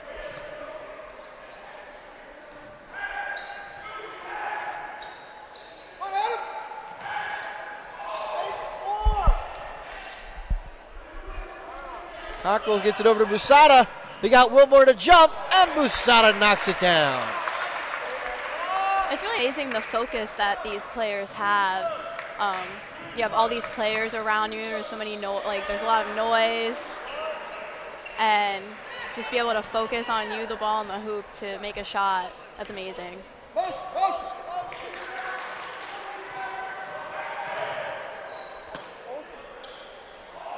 DeGroot controls it in the corner. He's going to get a screen from Jeremy Ringland. DeGroot, the deep three. Doesn't go. Rebound by Raheem Lohman.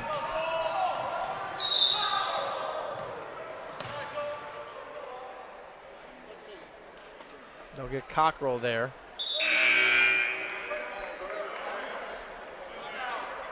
I feel like sometimes in a situation like that where, Cockrell got a foul called on him, but sometimes it's like, what can you do? And we're going to have a timeout here by Neumann.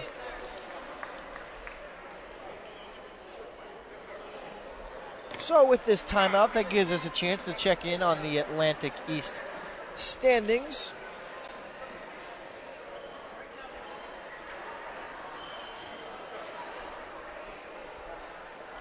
And there we are, and you see Gwen and Mercy at the top of the conference at 4-0 in conference, followed by the Pacers at 3-0, Immaculata at 2-2, Wesley and Cabrini at 1-2, Marymount at 1-3, and Neumann at 0-3. Now, Cabrini, that overall record surprises me because last year they were one of the best teams in the nation. Granted, they did lose the National Player of the Year in Taim Monroe, but 3-13? That just doesn't add up to me. Yeah, that is odd. At least they seem to be doing okay in the conference so far. Well, when you really think about it, non-conference record essentially means nothing. Yeah. Except now when you're worrying about automatic bid for the NCAA tournament because you don't get that yet. Yeah. When you're a new conference, you have to wait a couple of years, and they're going to have to wait 2 years to get an automatic bid to the NCAA tournament if we see a team win a conference championship. But that would be awesome to see one of our basketball teams take home a conference title before it's all said and done for me here. That one doesn't go. Stolen away by Cockrell. That's 24 on the year for Cockrell. DeGroot inside, and that one's blocked. I feel like Neumann has been on it with the blocks tonight. Even the women's team. Cockrell finds Rodin. Cockrell, the three ball, and he knocks it down. I like being at the vantage point of when you kind of see the release from behind, and just It's from the a release, different you knew. perspective. It's cool, but right? as soon as I saw that leave his hands, I knew it was going to go in. That's such a great feeling as a shooter. I mean, it feels great as to watch, so I can't imagine how great it feels when you do it yourself.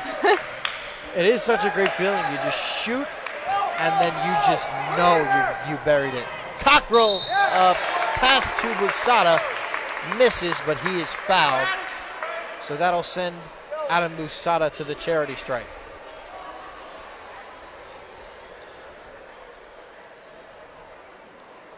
Busada, coming off the bench, has not been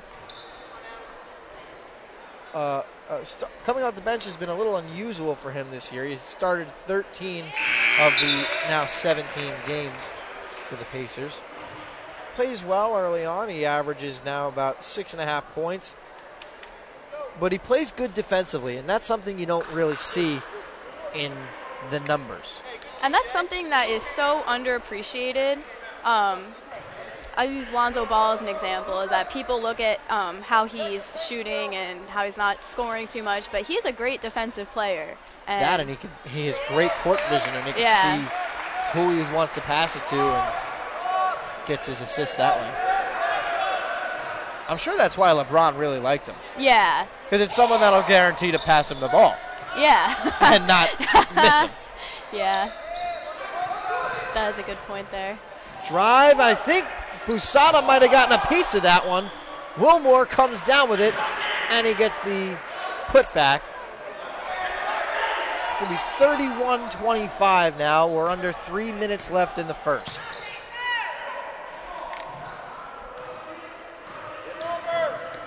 Go, Tech! Cockrell give to DeGroot in the corner.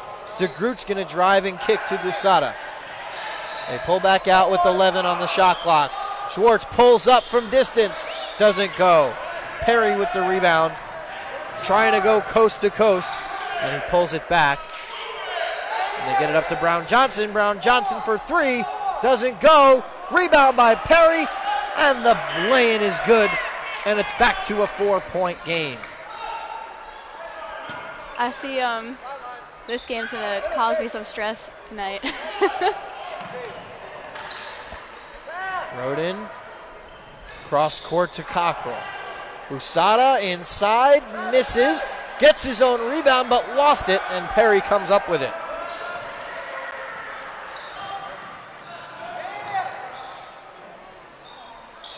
That three ball doesn't go, and it's last touch by Neumann. Jeremy Ringland will come back in as Busada heads to the bench. Good quality minutes by the 6'4" sophomore out of Camp Hill, Pennsylvania. Got to get it up the floor.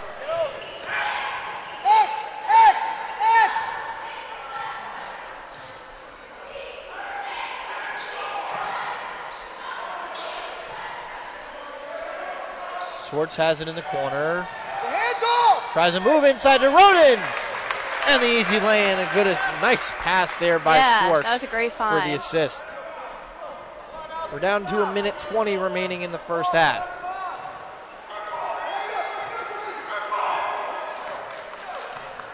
And the Pacers play with great team chemistry.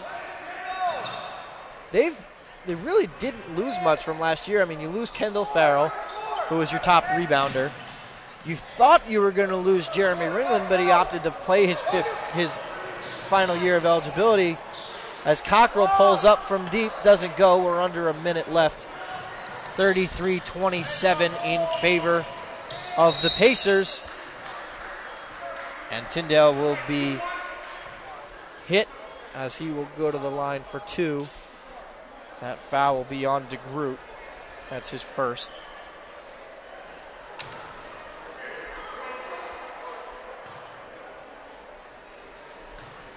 Yeah, it's going to be really sad to see Jeremy go after this season. First one doesn't go for Tyndale. Yeah, I mean, Ringland had his senior night last year. He gets another one. That's not the first time I've seen that. One of my teammates, my freshman year of baseball, Vince Rebar, thought he was done. He played his last year. Tried to see if he could get an extra year of eligibility, but he didn't think he would, and Dr. Gunning helped him get that last year of eligibility, so he was able to play one more year as a graduate student. So he had a second senior night. So you think we're going to be losing Tip next season? Well, you're going to lose your two biggest scorers in Schwartz and Ringland, so the time is now to win some games, and rebound pulled down there. Yeah. By Abdurrahmane. Although it would be sad to see them go, it gives some younger players a chance to grow into their positions on the team. Shot clock and game clock separated by about 2.5 seconds. The pull-up jumper from Castle is good. They're going to have 5 seconds. They're going to give it to Schwartz. Let him pull up. DeGroot to beat the buzzer. Doesn't go. And that is going to do it for the first half of action. So we're through one half. Here at the Insulaco Arena, the Pacers take a 3-point lead into the locker room. When we come back, we'll have the first half recap and your stat line right here on TVM.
first one there. We get off the buses there. Yeah, I want to watch you guys warm up. Oh, I can count on one hand the number of games, coaching and playing. How many parents have children are college sports? My dad used to go. Yeah. That's pretty damn impressive. My dad would go to Christian soccer games. Like, I would be coming out of work and my dad would be there, and he's like, "Here, let's go to a soccer game." And I'd be like, and then the he never like. And welcome back to the Interlaco Arena for the start of the second half here on TVM. Let us quickly get a look at our first half stat line. And we have a quick correction. Our graphic's going to have 35 points. We saw on live stats it had 35 points. So just, it's 33. Don't worry about that. So it's 33-30. Pacers shooting 45% from the floor, 33% from beyond the arc. The rebound battle is pretty much dead even. Wow. The number that jumps out to me right now is that turnover number for the Pacers. Yeah. 3 turnovers. That is unbelievable, especially when they average 14 and a half a game. Wow. And there we go. It's back to 33. Our character generator back there, Ian's getting his money worth today. But he's doing a great job. Everybody on our crew today is doing a great job. I think there's some confusion with the goaltending call, I believe. Yeah, we were trying to figure that out ourselves, and that happens sometimes. Yeah.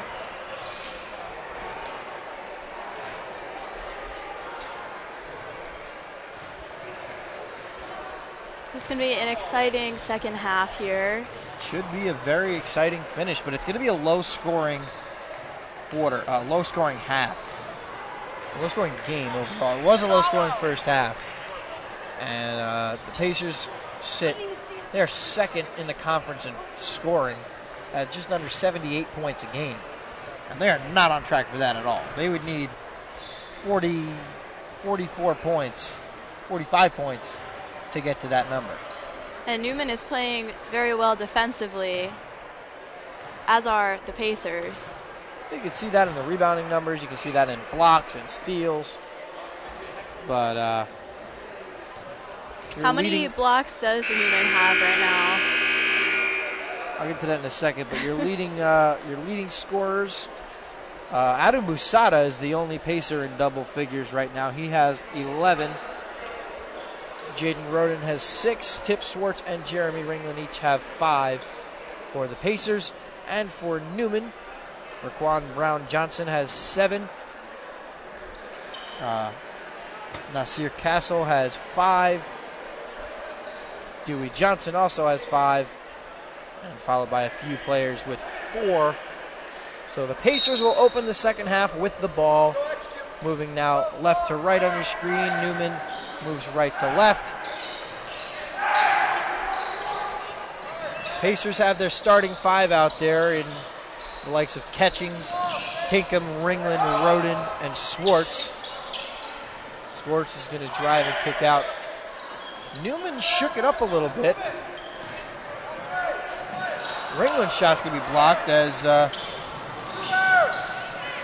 3 ball there doesn't go. Rebound by Swartz.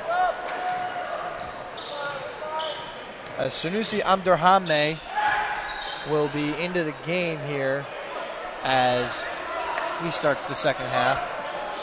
And it's Lohman, Perry, Brown-Johnson, and Castle. And Abdurrahmane knocks that one in.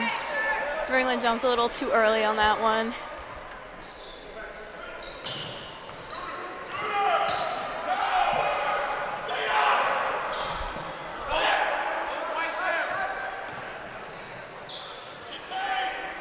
The stakes are high right now because Pacers are leading by just 1 point. Roden inside, and he gets it.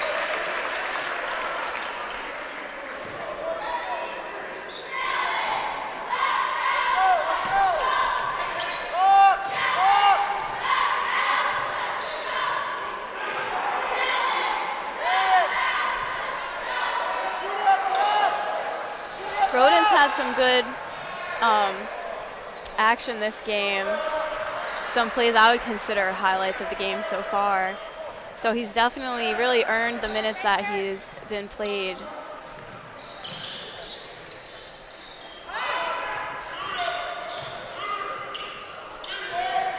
Roden is going to control it, and they'll give it up to Donovan Catchings.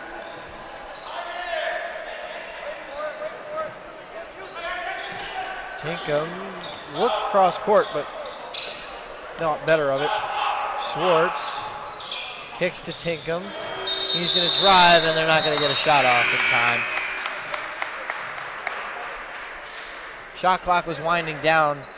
Tinkham didn't realize that there was only about a second left on the shot clock, and he couldn't get the shot off.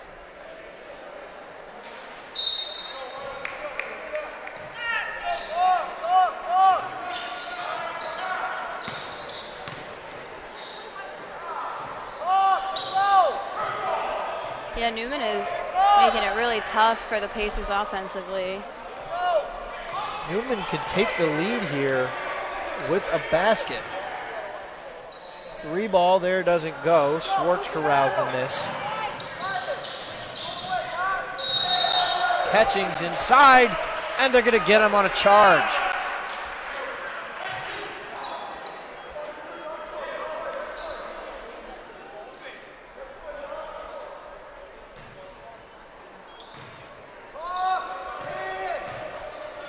Four rebounds already for Neumann here in the second half. Forcing a lot of one and dones for the Pacers early on here in the second. Be big, let's go, hands up!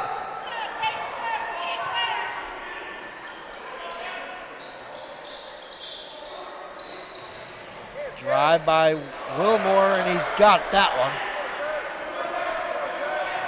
And Neumann has their first lead of the night.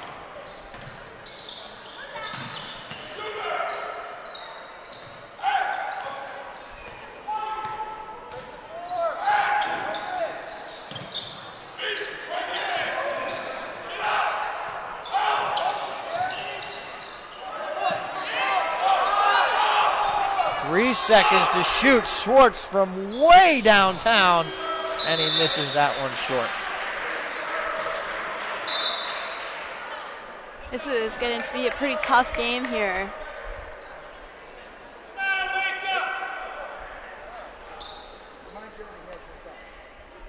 Nice sized crowd in attendance here tonight. It's always nice to see.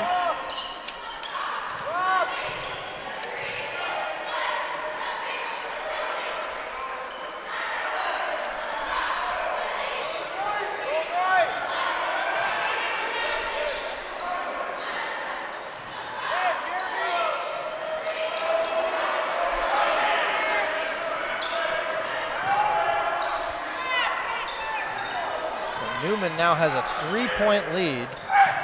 They go for the trap, got to get it over half court. They find Ringland. He had Tinkham wide open, but Catchings gets in, got some separation, and makes the basket.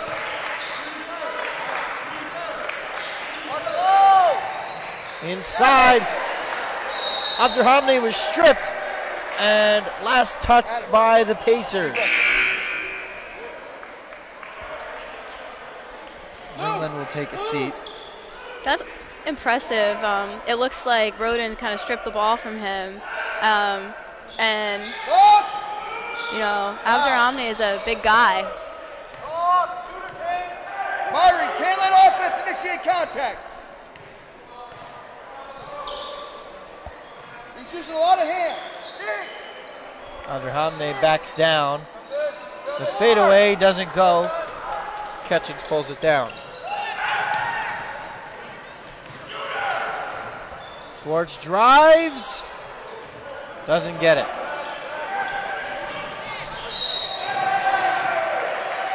And they're going to get a foul before the block on Tinkham. That was, however, a nice clean block, even though it didn't count. Again, Roden's head was above the rim. He's 6'2". That's a great skill when people have, like, they can jump very high.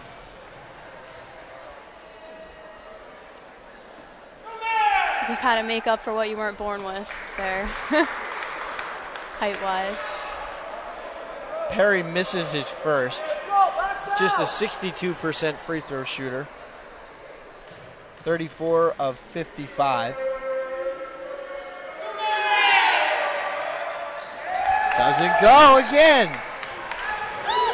1 of 7 free throw shooting for Neumann as Roden looked like he was going to pass it to Schwartz in the corner, but instead he took the floater and he made it. Nice shot. He has moves, you know.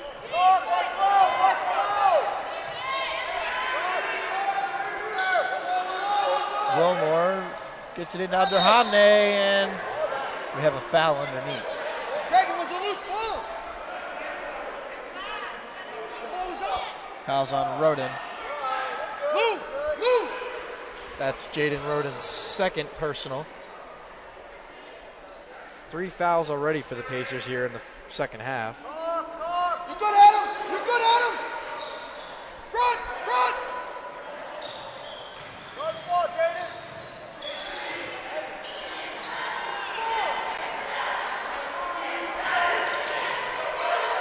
5 to shoot.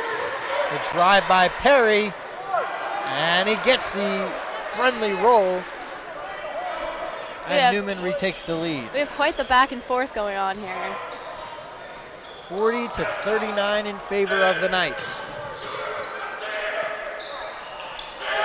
Stolen away. Roden went up with him at the rim. He missed it. Honestly, the pass that Tinkham tried to make, it was a risky one. It was at that, but sometimes you do what you have to do. yeah, you got to do what you got to do. But in the end, hindsight's 20/20. Yeah. So Jim Rulo called his timeout. The 6th-year coach of the Neumann Knights. 116 wins, 48 losses. That's a winning percentage of .707. He earned his Bachelor's of Science in Business Admin with a concentration in marketing from Drexel. He was the head varsity coach at Malvern Prep School for 7 years, compiled a record of 138 and 66. And his father, Jerry Rulo, was a member of the 1946 Philadelphia Warriors. And why is that significant?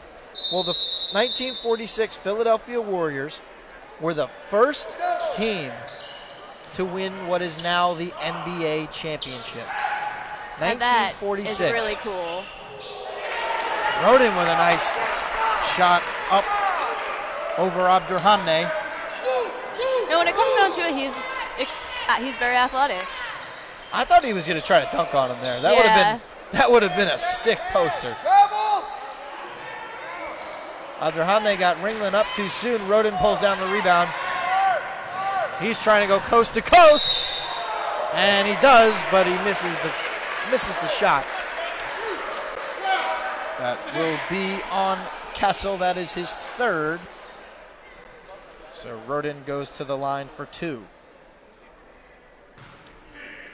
One more little nugget here about Coach Jim Rulo for Neumann. His wife, Maureen, is a 1,000-point scorer for Drexel, Division I Drexel. Wow.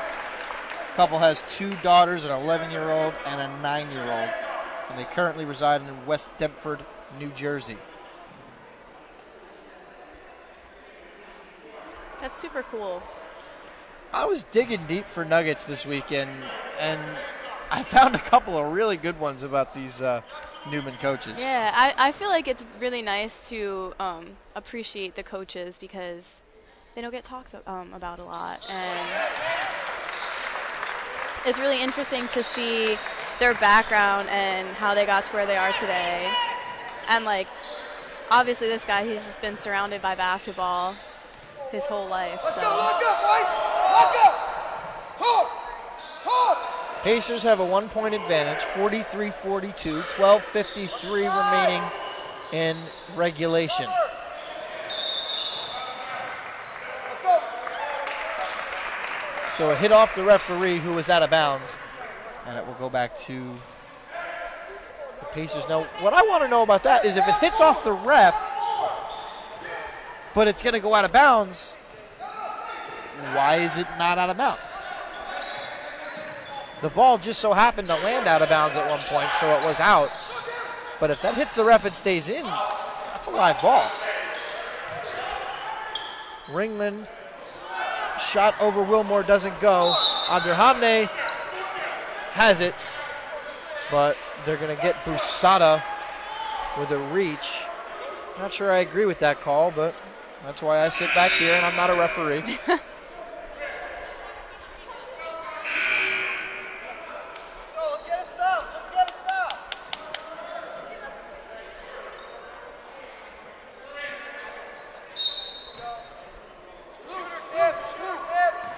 Refereed basketball for the local youth league in my area, but I wound up just umpiring baseball for a couple of years, and it makes you appreciate the game a little bit more and appreciate the jobs that the officials have. Yeah. Because they are so difficult.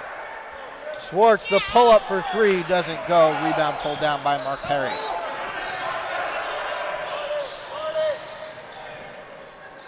Tyndale, the kick out. Three ball is good by Castle. And Neumann retakes the lead. You're not going to want to leave players open like that. Never a good idea.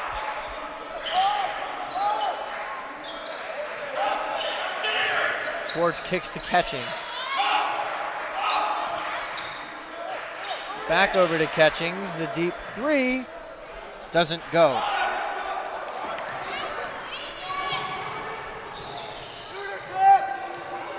Watching the shot clock just like run out, it gets me so nervous. You see a countdown. Perry inside, gets it, 11-11 remaining, 47-43 Neumann.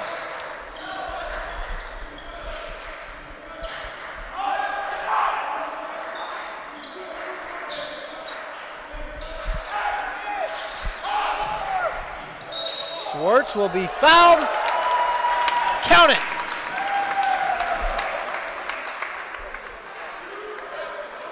Has a chance to cut the deficit to a single point.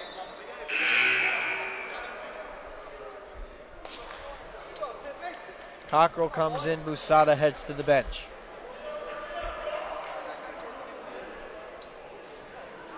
Jordan Collins back in for Neumann.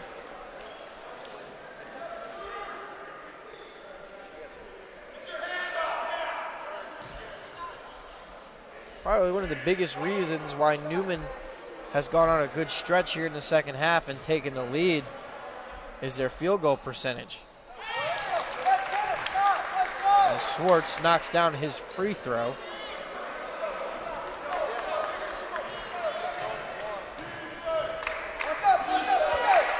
Neumann shooting 57% here in the second half. Blocked by Ringland. The ball's around on the floor and Cockrell comes out with it. What a struggle for the ball there. Roden inside.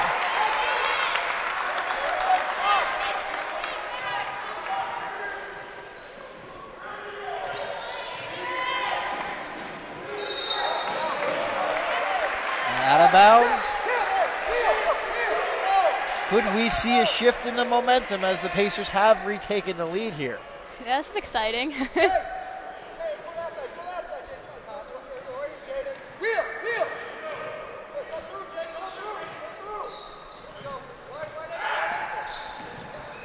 As excited that I get about the Pacers having a lead, I'm still always nervous because with such a close score, anything could happen.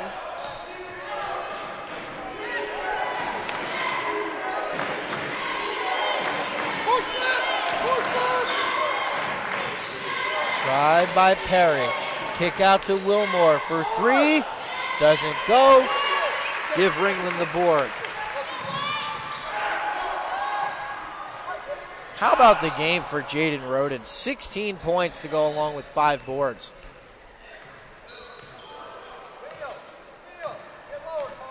And a lot of the points that he scored were on impressive shots. Ringland backs down. Tries to get something, and he gets the friendly roll. Pacers lead by 3. We love the friendly roll.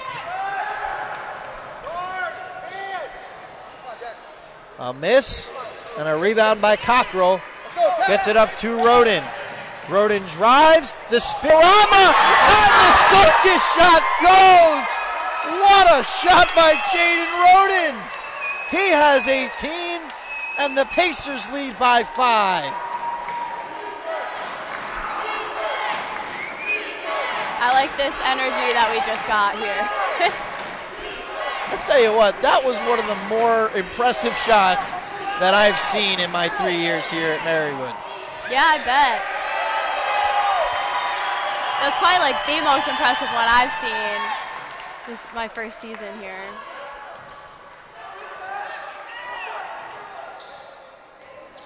Catchings is going to drive, and he will be fouled by Collins and go to the line for 2. And the momentum has shifted back to the Pacers as they lead by 5, pending 2 free throws by Donovan Catchings.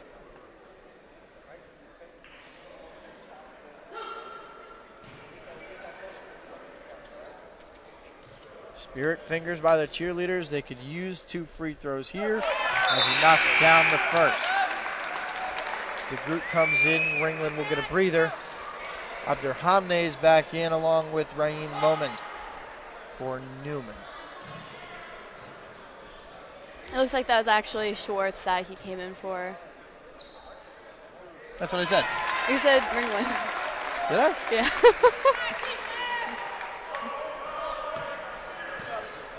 It's our first day back. I feel like they're kind of 2 peas in a pod when talking about the basketball team.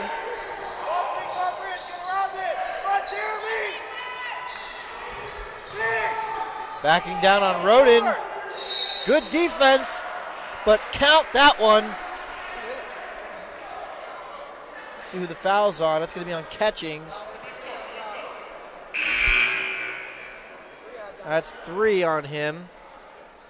As Wilmore will go to the line for 1 more. He's a 61% free throw shooter.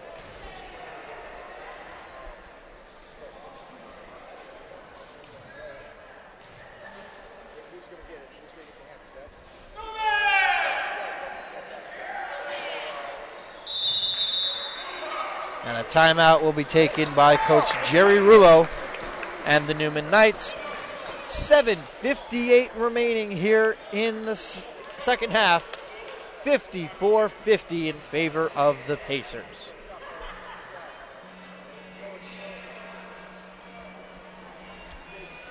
This is exciting. I get so pressed about these games when they're close because I obviously really want my school to win. And the way this game is going, I have no good guess on who's going to take the win tonight.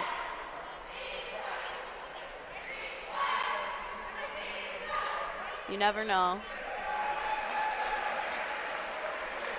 Nice little performance there by our cheerleaders.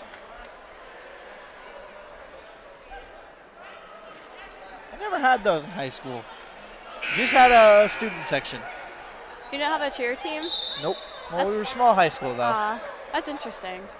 Well, considering I graduated with only 72 kids, then... Yeah. I don't know. I feel like the cheer squad is just essential to the high school experience. Yeah, but we did get to take home 2 district titles in boys basketball while I was there. That was pretty fun. Yeah, I could have been on those teams, but I decided not to play. We had a cheer squad at my high school, but we had a pep band too. Well, we had marching band for football, but we had a pep band for basketball.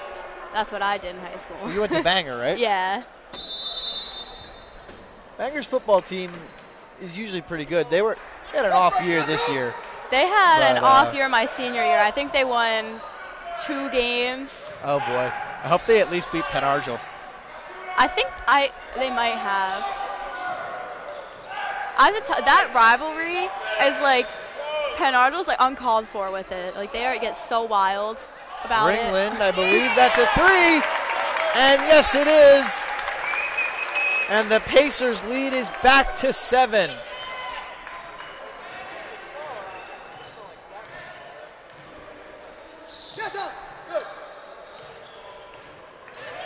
I think one of the essential things to winning a game is not getting psyched out when another team has a lead and to stay focused on what you need to do, which is hard to not let that get to you.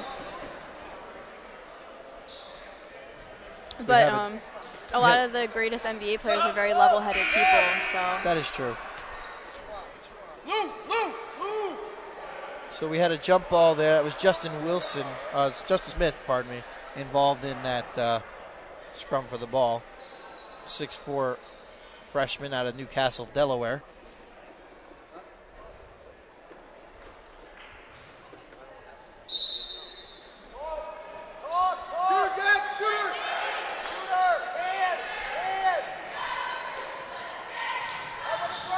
Drive by Castle, the fadeaway doesn't go. Roden was looking for it, he doesn't get it. And Perry was on the boards there. And he gets that one to cut the lead back to just 5.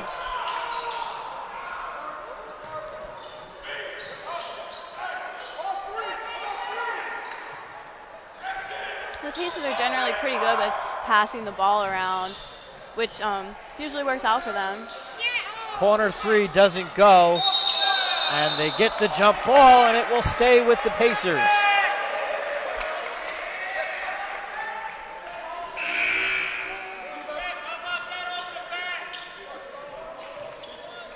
They're really intense now. Schwartz is back in for the Pacers. But I like the way that the Pacers are playing. Like, that jump ball is a good example of how they're just fighting for everything. Everything counts right now. That'll be on Raheem Lohman. That's his first. So they'll try again. They get it in all the way back to the other side of the court to Roden. So that's something you can do in high school and in college that you can't do in the pros. Just pass it back court when you're in the front court. I actually did not know that, and I thought that was about to be a turnover. Tried the Euro. They get a foul? They missed a walk on that one.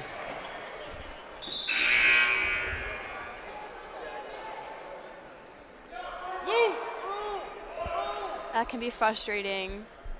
Not only did Ringland barely even hit him, he walked.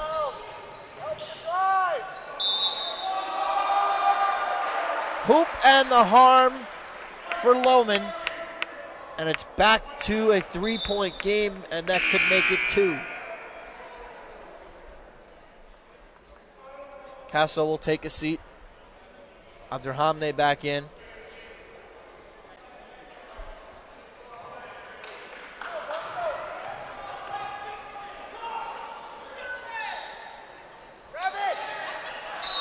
DeGroot grabs in, and he is, in football terms, we'd call that a horse collar. And that's basically how he was brought down there.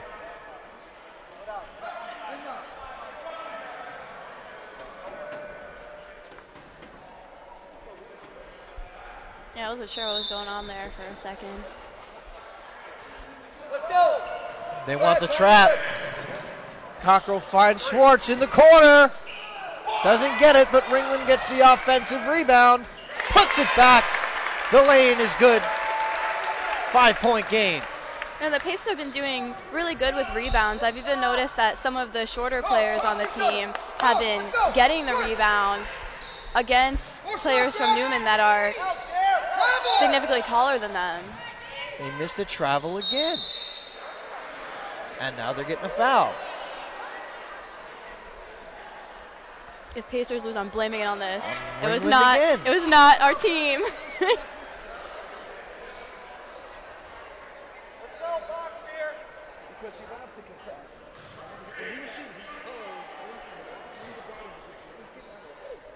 Mastriani wants an explanation here, and he'll get it. I would want an explanation too. Wilmore has 2 free throws, and that one comes up short.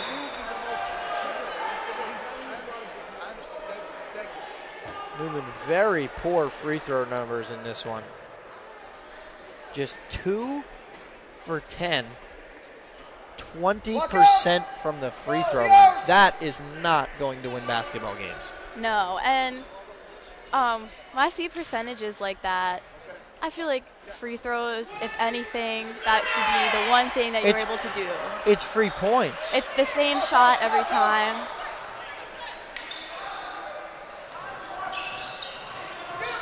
It's the easiest shot in basketball. And that's what surprises me about NBA players missing free throws, is that you obviously are very athletic and very talented and work very hard to get here, yet you can't make a free shot.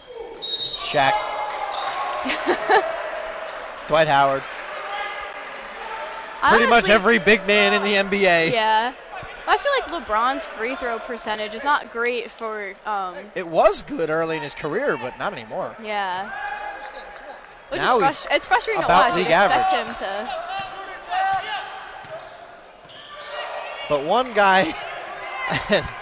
I hate to make fun of a guy on a team that I root for, but Markelle Fultz on the Sixers had one of the most abysmal free throw attempts that I've ever seen, with a little hesitation in his shot, and that was one of the funniest things I've ever seen in my life. Yeah.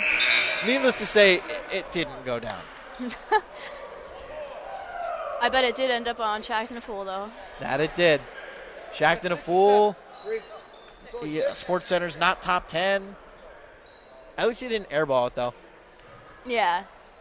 That would be embarrassing to airball from the free throw line. I can't say. I mean, that might be something that I would do, but at least for me, I can't say I remember ever airballing a free throw in a game. Because if I did, that would be very embarrassing. And they get loaded on a trap. He gets it out to the Groot. Ringland, the 3 ball doesn't go.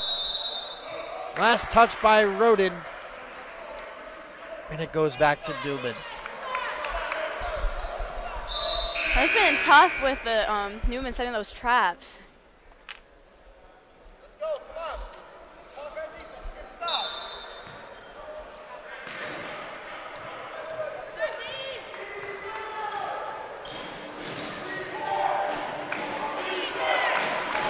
Uh-oh, now the crowd's starting to get into it. That's what the crowd's for. Took them long enough. A make there by Perry on the turnaround. And it's back to a 2-point game. 4:15 remains in regulation. 59-57 in favor of the Pacers. But Rodin commits a turnover there. I feel like you can't blame that on him too much. Kind of got tripped up there. Coach Enrico Mastriani wants a timeout. But obviously you can't see it because they're underneath our game cam. But the crowd right in front of that game cam is pretty sizable. I mean, we got a nice crowd on hand here tonight, today. A lot of students. I would see some former basketball players. I see some baseball players. I see some, let's see. I see some women's basketball players. I see some women's soccer players. You've got the family members in there, too. That, too. Family members are usually on our side. Let's see. You got some track and field. Lacrosse. Let's see who else we can see here. There's a nice little shot of it. But I'm trying to think. Do I see any other? Field hockey. It's nice to see all the athletes supporting each other.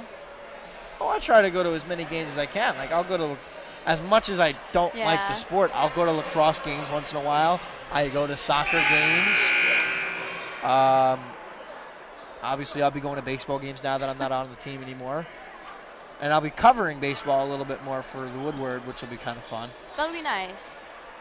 That was a big part of my decision not to play this year. Was in part of the fact that I could do more here. I can do more for the newspaper. I could do more for TVM as a whole, and it's a lot of fun. You get to be the person appreciating and shining a light on the sports now. Yeah.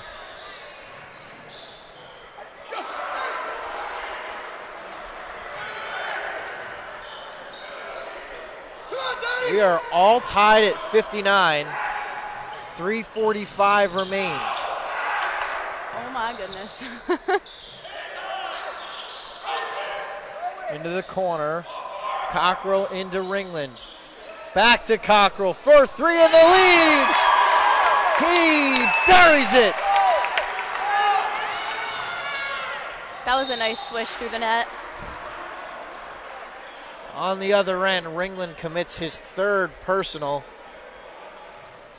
as he went up to the rim with Isaiah Wilmore. So he will have two, shooting 61% on the season as he makes his first.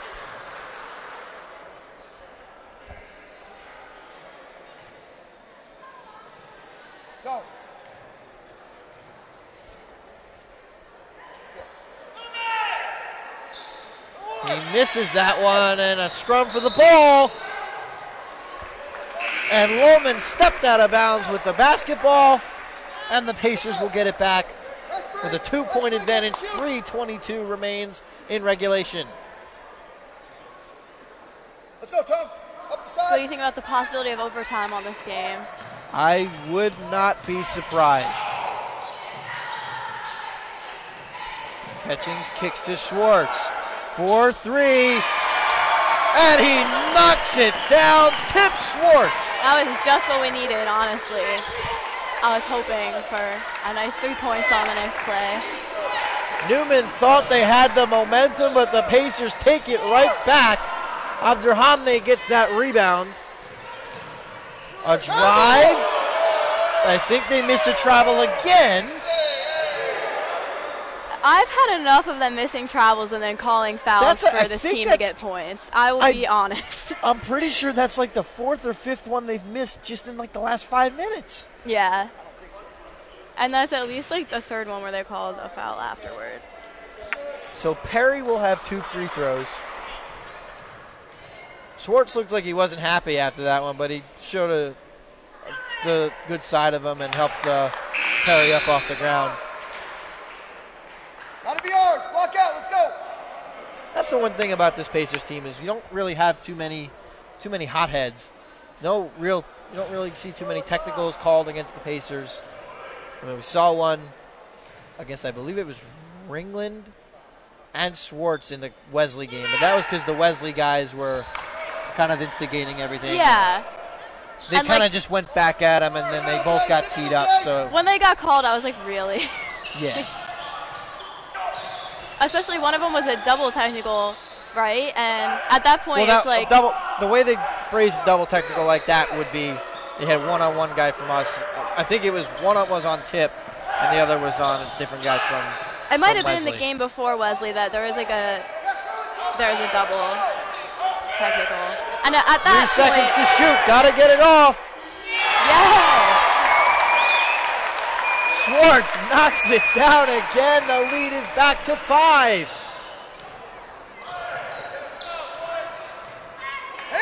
If you're just joining us, and boy, you have missed a great game so far. The Pacers lead it 67-52. Ringland, count it, and the foul. Make that 69-62. Ringland will have one more to try to get to 70. And both teams are in the bonus right now, so.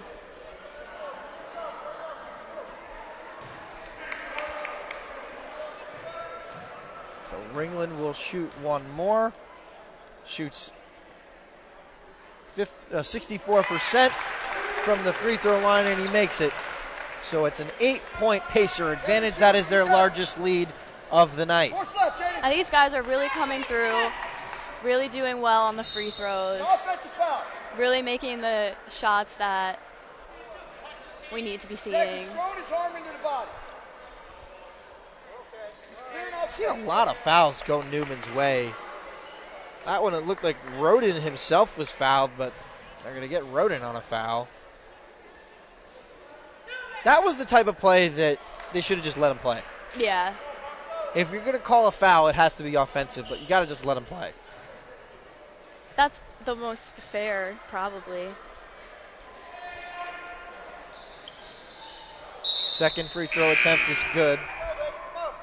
Nasir Castle is back in.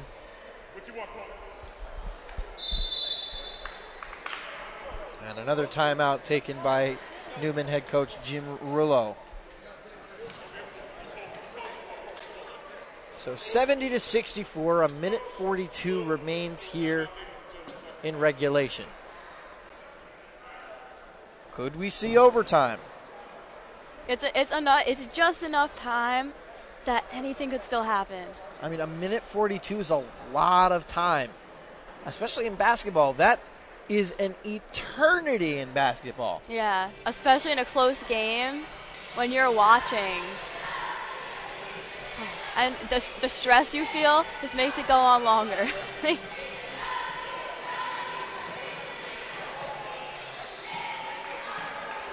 So if you're just joining us, I'm joined here by my partner Shannon Wood. I'm Brendan Murphy here at the Insulaco Arena for what is the fourth conference game of the season for the Pacers. They're 3-0 coming in to tonight in conference. Neumann 0-3. Neumann coming off a year where they went 23-9 and lost in the CSAC playoffs. And quite frankly, both teams are playing very well. But the difference in the game has been at the free throw line. Yeah. And honestly, the scoreboard would look a little bit different right now if a lot of these travels hadn't gone That too. uncalled. So Now remember when Neumann was at 20% from the free throw line? They're at 47% now. They're 8 of 17. They've made 6 of their last 7. But they are going to get a foul there on Raheem Lohman. That is 3 for him. And Jeremy Ringland will take his 64% free throw shooting percentage to the charity stripe for 2.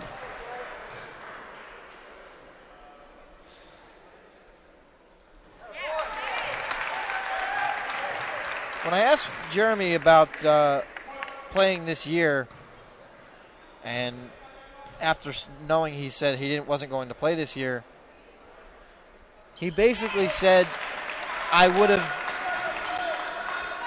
regretted it if I didn't play. So I don't blame him for wanting to play that last year because you still have that year of eligibility and you're here anyway. So why not? and I feel like when you play at a Division III school, you're probably not really going to get an opportunity to play basketball on a competitive team for the rest of your life. Yeah, so a lot of guys realize that this is probably it. And Ringland probably felt, I have one more year of eligibility. I'm here anyway. Why not play? Yeah. No reason not to. So another timeout here for Neumann, 72-66. A minute 21 remains in regulation.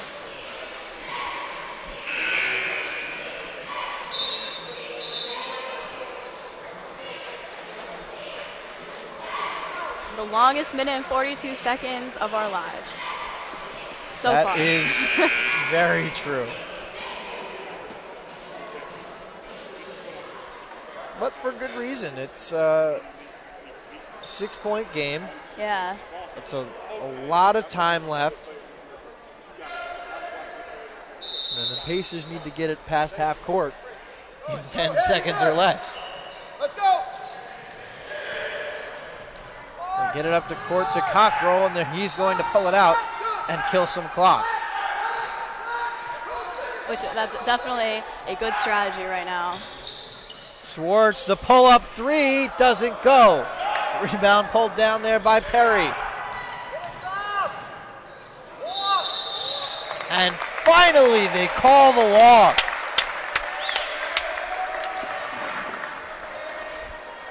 That was satisfying. Thank you. Finally. They've missed about 5 or 6 of them in the second half. And then not only did they miss the walks, they would call fouls on the shots after the walks happened. So I would not even be as nervous as I am right now.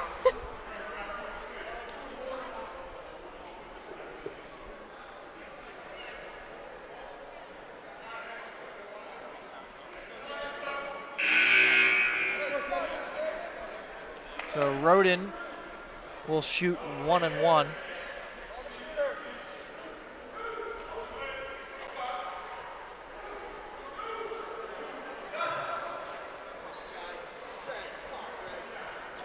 Big day for Mark Perry. 22 points along with 12 rebounds for him. Tip Schwartz creeping up on a double-double. He's got 13 and 8. And what's been a good sign for the Pacers is Tip Schwartz only has 13 points. Now, it's weird that I'm saying only has 13 points, but you're getting contributions from everybody. Busada had 11 points. Jaden Roden now has 19 after he made that first free throw. Ringland's put up 17.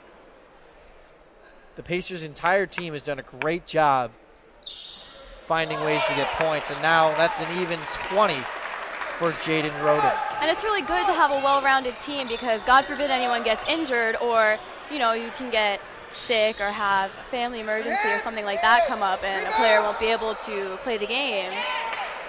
So then you know that you have all these other people you can depend on, and it's not a scary feeling to know when certain players won't be there. Ketching's got the miss, and the Pacers have it now. Looks like Newman's going to let them run out the clock with an 8-point deficit. Shot clock and game clock separated by about 14 and a half seconds. Pacers do need to take one more shot. Cockrell knocks it down, and he puts the icing on the cake. That was the face of a stone-cold killer right there. So Ringland will get the steal, and the Pacers improve to 4-0 in the Atlantic East Conference as this one has come to an end. What a great game. Exciting from start to finish. Honestly, flew by. As much as I was saying this is the longest minute and 42 seconds of my life, looking back, it flew by. That was an amazing night of basketball. A sweep of the doubleheader for the Pacers basketballs. Big win for the women. They won by 21 points over the Neumann women. And the men take on a big win here, 77-66. So finishing up the stat line, Jaden Roden had 20 for the Pacers. He also had 5 rebounds. A double-double for Mark Perry, 22 points and 12 rebounds. Wilmer had 14 and 7.